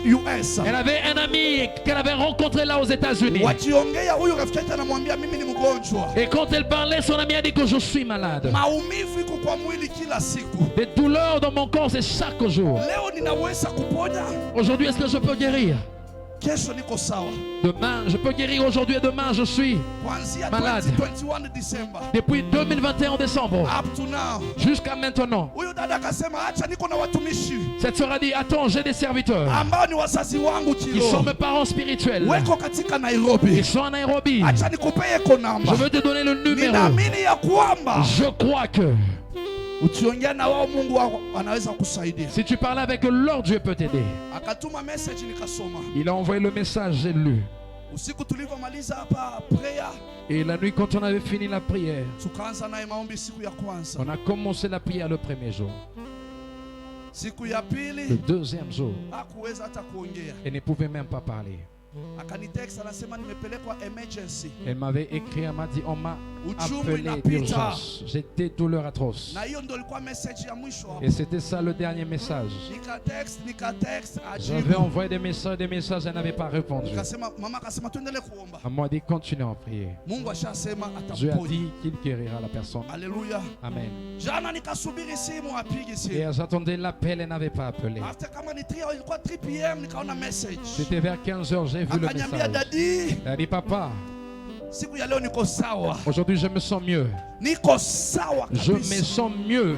Si vile ilikuwa jana na C'est pas comme juzi. c'était hier et avant-hier. Nikasema asante Je dis Mungu. merci Seigneur. Hapo nilikuwa nikitayarisha neno. Là j'étais en train de préparer mon message. Mungu akanipea kitabu kulingana na huyo mtoto ambaye alikuwa na roho ya epilepsy. Dieu m'a donné le livre selon l'enfant qui avait Ambaye l'esprit ilikuwa d'épilepsie. inamtesa kwa muda. L'esprit d'épilepsie qui était en train de le faire Nikamwandikia souffrir pendant nikamwambia longtemps. soma hiki kitabu na umeditate. J'ai dit lis ce Na livre et tutaomba médite. lazima hiyo magonjwa Et ikuachie. nous allons prier cette Kwa maladie sababu de quitter. sio si mpango wa Parce que Mungu, ça c'est pas le plan de Dieu. ni mpango wa C'est shetani. le plan du diable. So when we take time to seek the face of the Lord Alors quand on prend le temps de chercher la face de in Dieu holiness, dans la sainteté, Roho Mtakatifu atafanya kazi pamoja nasi. le Saint-Esprit travaille avec nous. Atatendea wale watakuwa tayari kunyenyekea kwa hiyo Roho Et il Mtakatifu agira pour ceux qui seront prêts à se rabaisser ili auprès de waone ce Saint-Esprit. jibu baada ya hii 21 days, Afin de voir la réponse après ili ce waone 21 jours. matunda ambayo De itatokea. voir les fruits qui seront produits. Ukiona kwa hiyo picha Si tu vois cette image, kuna matunda nimeweka hapo il y a na des fruits majina que j'ai placés. ambayo Des noms.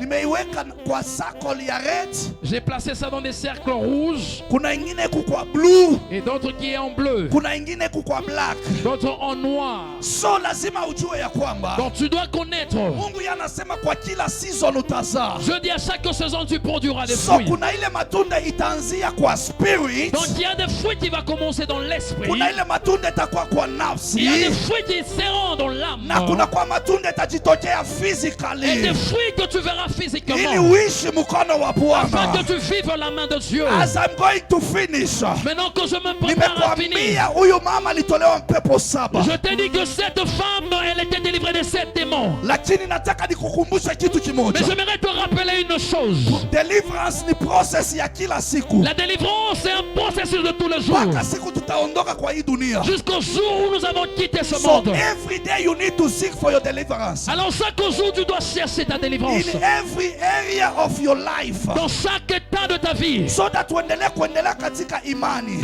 Afin que tu continues dans la foi. Tulisema imani ni mizizi On a dit que la foi était des ambayo racines. inaendelea kuwa stronger na Les stronger, racines qui continuent à être de plus en plus na fortes. hapo muti inaenda ikipanuka. Et là, on voit l'arbre en train de grandir. Ukiona muti katikati kuna ile munaita stem Si tu vois l'arbre au milieu, il y a ce qu'on appelle la sève. ama trunk, Il y a le tronc.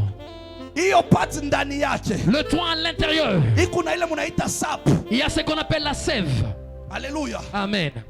munaionea nje, Vous voyez ça à l'extérieur. siko ndani. La sève est à l'intérieur.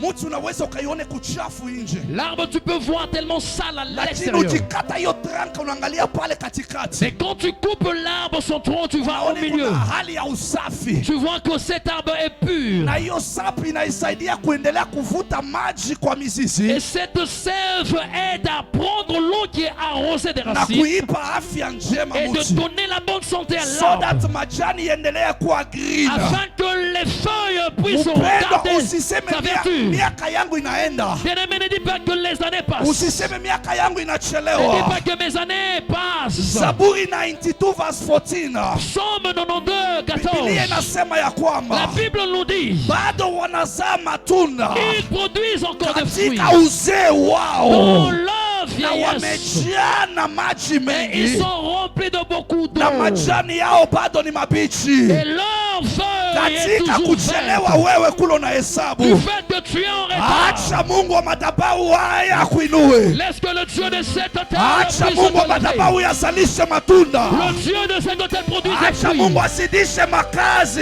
Dieu de cette terre Acha puisse Mungu augmenter des azidishe travail. mandoa. Qu'il puisse apporter les Acha Mungu mariages. apanue Qu'il biashara. épanouisse les affaires. Mbele ya Mungu hakuna mambo ya Devant miaka. Dieu, il n'y a pas des années. Akupe furaha katika ndoa. Qui te donne la joie dans ton mariage. Akupe furaha katika Qui hiyo te donne la kazi. joie dans ce travail. Akujalie neema katika mapito yote. Qu'il puisse te faire Kwa grâce en toutes sababu yeye choses. ndiye wa Parce uweza qu'il est yote. le Dieu tout-puissant. Yeye ni Mungu wa nyakati Il na est le majira. Dieu des temps et des Yeye ni Mungu circonstances. anakujua kwa Il jina est celui lako. qui te connaît par ton nom. Anasema Il Festus, dit que Festus, remain strong.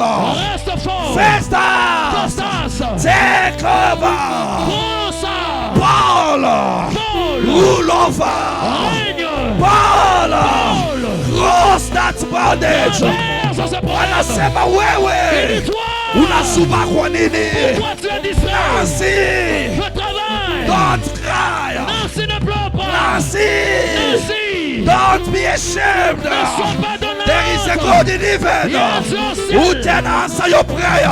Celui qui There is a voit God in prier. heaven Le Dieu au ciel. who can weep your Qui tears. peut essuyer tes There is a larmes. God in heaven Il y a Dieu au ciel. who can sign for your business to Il work. peut faire en sorte que tes affaires Believe, marchent. Crois. believe, Wow. believe. Wow. He is ready to give Il you est prêt à te what donner you need today. ce dont tu as besoin He is ready to aujourd'hui. give Il you est prêt à te what donner belongs to you. ce qui t'appartient. What are the kind of fruits?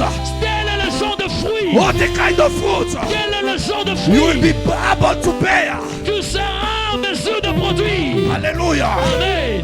Keep your spirit Garde ton esprit in holiness. dans la sainteté. Keep your soul Garde ton âme in dans holiness. la sainteté. And the Lord of Et heaven le Dieu du ciel, will secure your il life. sécurisera He ta will vie. secure your physical Il and spiritual sécurisera life. ta vie physique In et Jesus' spirituelle. mighty Au name. nom puissant de Jésus. But wole wako, Mais malheur à toi. wole wako, Malheur à toi. kama utajiachilia uongozwe na mwili. Si tu vas te laisser guider par la chair. Biblia inasema in Luke 11:25 to 26 La Bible dit dans Luc 11, 25 à 26 ya kwamba mtu ambaye que l'homme, mapepo imetolewa ndani mwake, l'homme dont il a été délivré d'esprit, hiyo mapepo inaenda katika jangwa, lorsque ces démons sortent, ça va dans le désert. inatafuta ni wapi itatulia. Ça sait où est-ce qu'elle peut se poser. Kama haipati mali pa Et kutulia, si ça ne trouvait pas de place, inapiga turn around, ça retourne encore. inaanza kwenda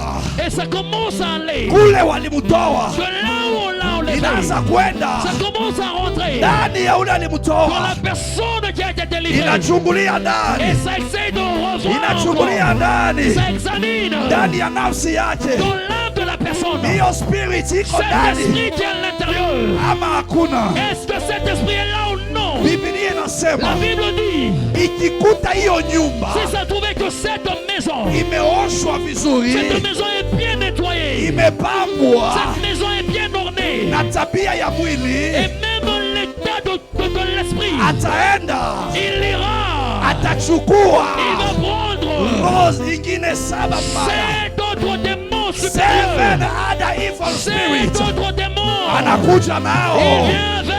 Twende tuingie, Allons pour rentrer. twende tuingie, Allons pour rentrer. twende tuingie. Allons pour rentrer. Wanaweka makao Ils ndani mwako, mettent leur siège en wanaweka toi. makao ndani Ils mwako, placent leur siège en toi. unaishi Et là, c'est la fin. Hautazaa tena matunda ya Tu Bwana. n'auras plus les fruits de Dieu. Circle ya maisha ya dhambi inaendelea. Et là, le cercle de la vie de péché That's commence. why so many people C'est pourquoi la majorité des are gens, going back to sin. ils retournent dans le péché. Nobody is perfect. Personne n'est parfait. But Mungu anasema mujaribu Mais Dieu dit, essayez Kila encore, siku. chaque jour, kuishi de perfection. vivre dans la perfection. Mujaribu. Essayez. Utajaribu aje. Comment est-ce que tu vas essayer? Don't escape to come to church. N'évite pas, n'esquive pas de venir à l'église. Don't remain outside. Ne reste pas à l'extérieur. Come to the church. Viens à l'église. Near the church. Auprès de l'église. Be an insider. Sois la personne qui demeure à l'intérieur de So that l'église. every day, C'est alors que chaque jour, the servant of the Lord, les serviteurs de Dieu, the wise servant, les sages serviteurs, will give you the food ils vont te donner la nourriture at the proper time. au temps convenable. Pigia Yesu makofi. Acclame pour Jésus. If you are the tree, Si tu es l'arbre, may this word que cette parole be in your heart. soit dans ton cœur. Keep your faith Garde ta foi and protect your soul. et protège ton âme. In Jesus' mighty name, Au nom puissant de Jésus, I pray and believe. nous prions et nous disons Amen. Amen.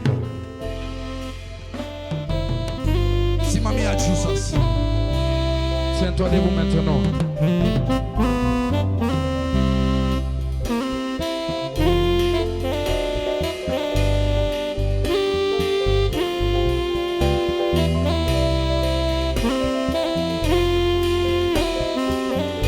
Au nom de Jésus.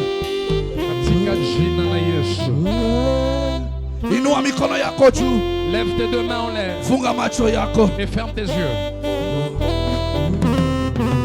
Begin to see what God can do for you. Commence à voir ce que Dieu peut faire pour toi. If you remain in holiness, Si tu restes dans la sainteté, the fourth pillar, il y a 4 piliers.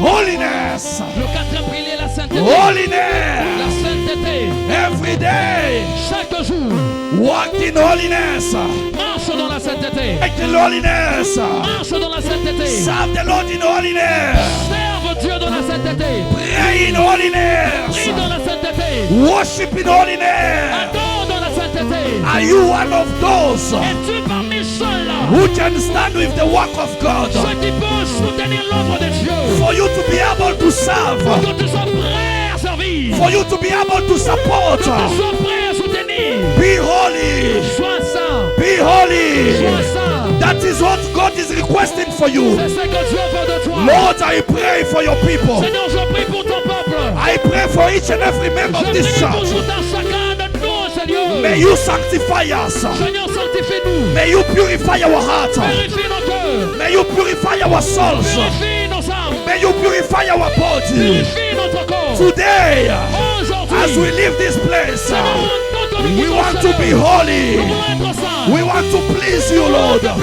We want to serve you in Nous holiness voulons te servir dans la all sainteté. the days of our Tous lives. les jours de notre Lord, vie. I cover them Seigneur, je les with the couvre. blood of Jesus Le Christ. sang de Jésus. I cover every child Couvre tout enfant. of the mountain of prayer L'église montagne de with the prière. blood of Jesus. Dans le sang de Jésus. Even our children, Même nos enfants. as they go back to school, Au moment où ils retournent I à l'école. cover their spirits. Je les couvre de ton I esprit. cover their souls Couvre de with ton the nom. word of God, La parole de with Dieu. the blood of Jesus. Du sang de Jésus. Each and every believer Tout croyant. to focus, De garder l'objectif. to focus Garder l'objectif. on the cross, À la croix. on the cross. À la croix. When Jesus said, Quand Jésus a dit, "It is finished," c'est fini. it is finished. C'est accompli. Let the blood of Jesus Que le sang de Jésus sanctify our lives, sanctifie nos vies. sanctify our work, Sanctifie nos travaux. sanctify our marriage, Sanctifie nos mariages. sanctify our offering, Sanctifie nos offrandes. sanctify our tithe. Sanctifie nos In the mighty name of Au Jesus. nom de Jésus. In the mighty name of Jesus. In the mighty name of Au Jesus. nom de Jésus. Hallelujah. Merci, Thank you, Jesus. Seigneur. In that same position, Dans cette même position, let us all close our nous eyes. allons fermer nos yeux. I want to ask you, J'aimerais te poser une question. maybe you are among us today, Peut-être tu es parmi nous ce but you matin, have not yet accepted Jesus as your personal Savior. mais tu n'as pas encore accepté Jésus comme And ton today you sauveur hear personnel. about the work of the Holy Mais Spirit. aujourd'hui, après avoir entendu le travail du Saint-Esprit And you are requested to remain in holiness. et qui te demande de demeurer dans la sainteté, Maybe you are not yet saved. peut-être tu n'es pas encore sauvé. All eyes are closed, only mine. Nos yeux restent fermés. So kama hujaokoka, Si tu n'es pas sauvé, naomba tunyoshe mkono wako juu. j'aimerais seulement que tu lèves ta main là où tu es. Tutakuongoza kwa wokovu. Nous allons te conduire au Biblia salut. inasema mbinguni kuna sherehe kubwa La Bible dit qu'au ciel, il y a un festin wakati nafsi moja inamrudilia Bwana. lorsqu'un seul âme, un seul Are pécheur you retourne here? auprès de Dieu. Hujampea Yesu maisha yako. Tu en sais le, tu n'as pas encore donné ta vie à Jésus. Umejiongoza mwenyewe na mwili wako. Tu te conduis seul avec ton corps, Lakini unasema Bwana, mais tu dis Seigneur, nisaidie, nakuja kwako. aide-moi, je me présente devant toi. Nataka nikupokee leo kuwa Bwana na Mwokozi wa maisha yako. J'aimerais te recevoir comme Seigneur et Sauveur de ma vie. Inua mkono wako ni huu. Lève ta main là où tu es. Asante dada. Merci ma Mungu soeur. akubariki. Que Dieu te bénisse. Wakati ule mama anakuja atakuongoza kwa Et en ce temps, notre maman va venir pour te guider au asante, salut. asante, asante. Bwana sifiwe. Tuendelee kufunga macho yetu. On garde nos yeux fermés. Uko hapa na wewe Tu es en ce lieu, toi aussi. unasema ya kwamba Tu te dis, mimi niko hapa, je suis ici. nilikuwa nimerudi nyuma, J'ai rétrogradé. nilikuwa nimerudi nyuma J'ai rétrogradé kwa sababu ya maisha, à cause de la vie. nilienda kinyume J'étais allé à l'encontre na mipango ya Bwana. du plan de Dieu. Nilikuwa nimeokoka, J'étais sauvé, lakini mais nilirudi nyuma. j'avais rétrogradé. Kama ulikuwa ulisema unataka kupokewa Yesu, Si tu avais dit que tu veux piga recevoir hatua Jésus, kuja hapa mbele. tu peux venir peut-être ici Nilisema devant. sisi wengine macho yetu ni ya kufunga. Il dit, nous autres, on garde nos yeux fermés. This is not your business. Ce n'est pas ton Wewe affaire. kama umeshaokoka endelea kujiombea. Toi, si tu es sauvé, continue à Lakini kama prier. uli backslide, Mais si tu as rétrogradé, labda only in December peut-être seulement en décembre, ulirudi tena nyuma kwa sababu ya mwili likusumbua, où tu as retourné parce que le corps t'avait dérangé. ukarudi katika maisha ya ulevi, Tu t'es retourné dans la vie de ukarudi katika l'ivrognerie, maisha ya uzinifu na usherati. dans la vie d'impudicité. Weka mkono yako juu, Mais aussi ta main en l'air. mwambie Bwana, Dis nimerudi Seigneur, je retourne kama mwana mpotevu, comme l'enfant prodigue. naomba unisamehe, Seigneur, aie pitié de naomba moi. unisamehe. Aie pitié de moi. Siku ya leo Aujourd'hui, niwe mwana wako. j'aimerais être ton enfant. Agano niliyoivunja L'alliance que j'avais prise. Baba, Seigneur, oh Baba, saidia binti wako Seigneur, aide ta fille. Baba, napotambua machoni pako, Faites qu'elle reconnaît devant tes namwombea yeux. toba machoni pako. Je prie, Seigneur, au Dieu Unasema de ta kama miséricorde, tujikiri dans sa vie. makosa yetu, Ici, on confesse dans nos bouches. wewe uko tayari kuturehemu na kutusamehe. Tu es prêt à nous Baba, asante kwa ajili ya sauver. watoto wako. Seigneur, merci pour ton Naomba peuple. Bwana wasafishe na damu Seigneur, yako, lave-les naomba de ton sang. wasafishe na damu yako, Lave-les de ton sang. katika jina la Au Yesu, nom puissant de katika Jésus. jina la Au nom Yesu. puissant de Jésus. Wanapoongozwa katika hiyo maombi, Lorsqu'ils sont comme dans wewe cette ambaye prière, uko mahali pale toi qui es là, bado uko mzima, tu es encore mwambie vivant. Bwana, Dis à Dieu, endelea kunipa nguvu, Seigneur, continue endelea à me donner kunipa la nguvu, force. Continue à me donner la niishi force. katika maisha ya utakaso, vivre dans la vie de niishi sainteté. katika maisha ya J'aimerais holiness. vivre dans la vie de sainteté. Leo Aujourd'hui, naweka Seigneur, misingi mupya, je place natamani les nizae matunda ile J'aimerais produire takupendeza des fruits qui te Baba, plaisent. katika jina la Seigneur, au Yesu, nom puissant de juu ya Jésus. maisha ya watoto wako Pour la vie de tes wote enfants. ambao wanashikilia imani, Ceux qui ont Baba, ninawaombea Seigneur, je prie pour Yesu wawezeshe, Seigneur, aide-les à Yesu réussir. wawezeshe, Aide-les à réussir. Yesu wawezeshe, Aide-les à réussir. wape nguvu mpya katika hiyo hali ya maombi Baba, katika uaminifu, Seigneur, katika utakatifu, dans la sainteté. in Jesus mighty Au nom name. de Jésus. Au nom de Jésus. Everything I give it to the Lord. I give to you. I Umwambie Bwana. Dis à Dieu. surrender. Umwambie Jehova, Dis à Jéhovah. wiki ambayo tumeanza leo La semaine que nous commençons aujourd'hui, ninaileta kwako we Mungu, je l'amène devant toi, Seigneur. naomba unisaidie J'aimerais que tu m'aides katika hiyo pila ya holiness, dans ce pilier de sainteté. nishikilie katika maombi, J'aimerais tenir ferme dans la prière. komboa nafsi yangu, Délivre mon âme. komboa spirit Délivre yangu, mon esprit. nione matendo yako, J'aimerais voir tes nione œuvres. matendo yako. J'aimerais voir tes œuvres. Don't miss. Ne manque Biblia pas. inasema heri mwisho kuliko La mwanzo. venue mieux vaut la fin que le You can commencement. take advantage of this Tu week. peux prendre l'avantage de cette semaine. Funga kwa ajili ya wewe mwenyewe, Jeûne pour ta vie. funga kwa ajili ya ndoa yako, Jeûne pour ton mariage. funga kwa ajili ya kazi yako, Jeûne pour ton travail. funga kwa ajili ya biashara yako, Jeûne pour tes affaires. funga kwa ajili ya watoto wako. Jeûne pour tes enfants. Mwambie Yesu, Dis à Dieu, naomba nisaidie Seigneur, j'aimerais que tu m'aides. katika jina la Au nom Yesu, de Jésus. katika jina la Au nom Yesu. de Jésus. Nipe nguvu Donne-moi la Baba, force. na waombea Seigneur, j'ai prié kila pour mmoja aliye mahali hapa, celui qui enseigne. umupe nguvu mpya, Donne-lui une nouvelle force. umupe nguvu mpya Renouvelle sa force. wanapoingia katika hii maombi Quand ils entrent dans cette prière, wiki nzima, toute la semaine, wapate uweza qu'ils aient la kutoka force. kwa Roho Mtakatifu, wapate uweza kutoka kwa Roho Mtakatifu, Venant du Saint-Esprit. nguvu mpya, La force. nguvu mpya, Une nouvelle force. nguvu mpya iwatawale, Restore me nguvu this morning. mpya Une nouvelle force. iwapewe Puisse leur katika donner. jina la Au nom Yesu. puissant de Jésus. Maisha yao Leur vie. hawatarudi Ils nyuma. ne vont plus retourner. Unawahitaji katika Tu as kazi besoin yao, d'eux dans ton œuvre. unawahitaji katika Tu as hema yao. besoin d'eux dans ta tâche. Acha maisha yao, Laisse que leur vie. acha maisha yao, Laisse que leur vie. na wote wanaotufuata Ceux qui nous suivent. kote waliko, Là où ils Baba, sont. ninawatangazia Seigneur, je leur annonce. waongozwe na Roho yako, Seigneur, conduis-le par ta waongozwe parole. na Roho yako. Conduis-le par ta Let parole. the Holy Spirit Laisse que le Saint-Esprit heals your people. guérit ton Let the peuple. Holy Spirit Laisse que le Saint-Esprit heals the nations. guérit la nation. In the mighty name of Au Jesus. nom puissant de Jésus. Asante wetu Bwana. Merci notre Dieu. Baba, naombea sadaka Seigneur, je prie pour les offrandes. yote tutaileta katika Les madhabahu offrandes yako. qu'on va amener devant Naomba la chaîne. ukaitakase, Seigneur, j'aimerais que tu les sanctifies. ukaikubali Que tu Bwana, les acceptes. katika jina la Au nom Yesu. puissant de Na Jésus. ifungo la kumi yote Même nos dîmes. tutakapoipokea mbele L'ancien hapa, Seigneur au Dieu, on va Baba, tunaomba recevoir ici. ukaikubali Nous prions que tu na reçoives ukapinge mharibifu kwa et que nyumba tu yao. détruises le destructeur. Wote wanaosimama na Tous ceux kazi, qui soutiennent Baba, l'œuvre. wabariki kwa kazi ya mikono Seigneur, yao. aide leur Naomba travail. wapanulie mipaka, Seigneur, épanouis leur. wazidishie mapato.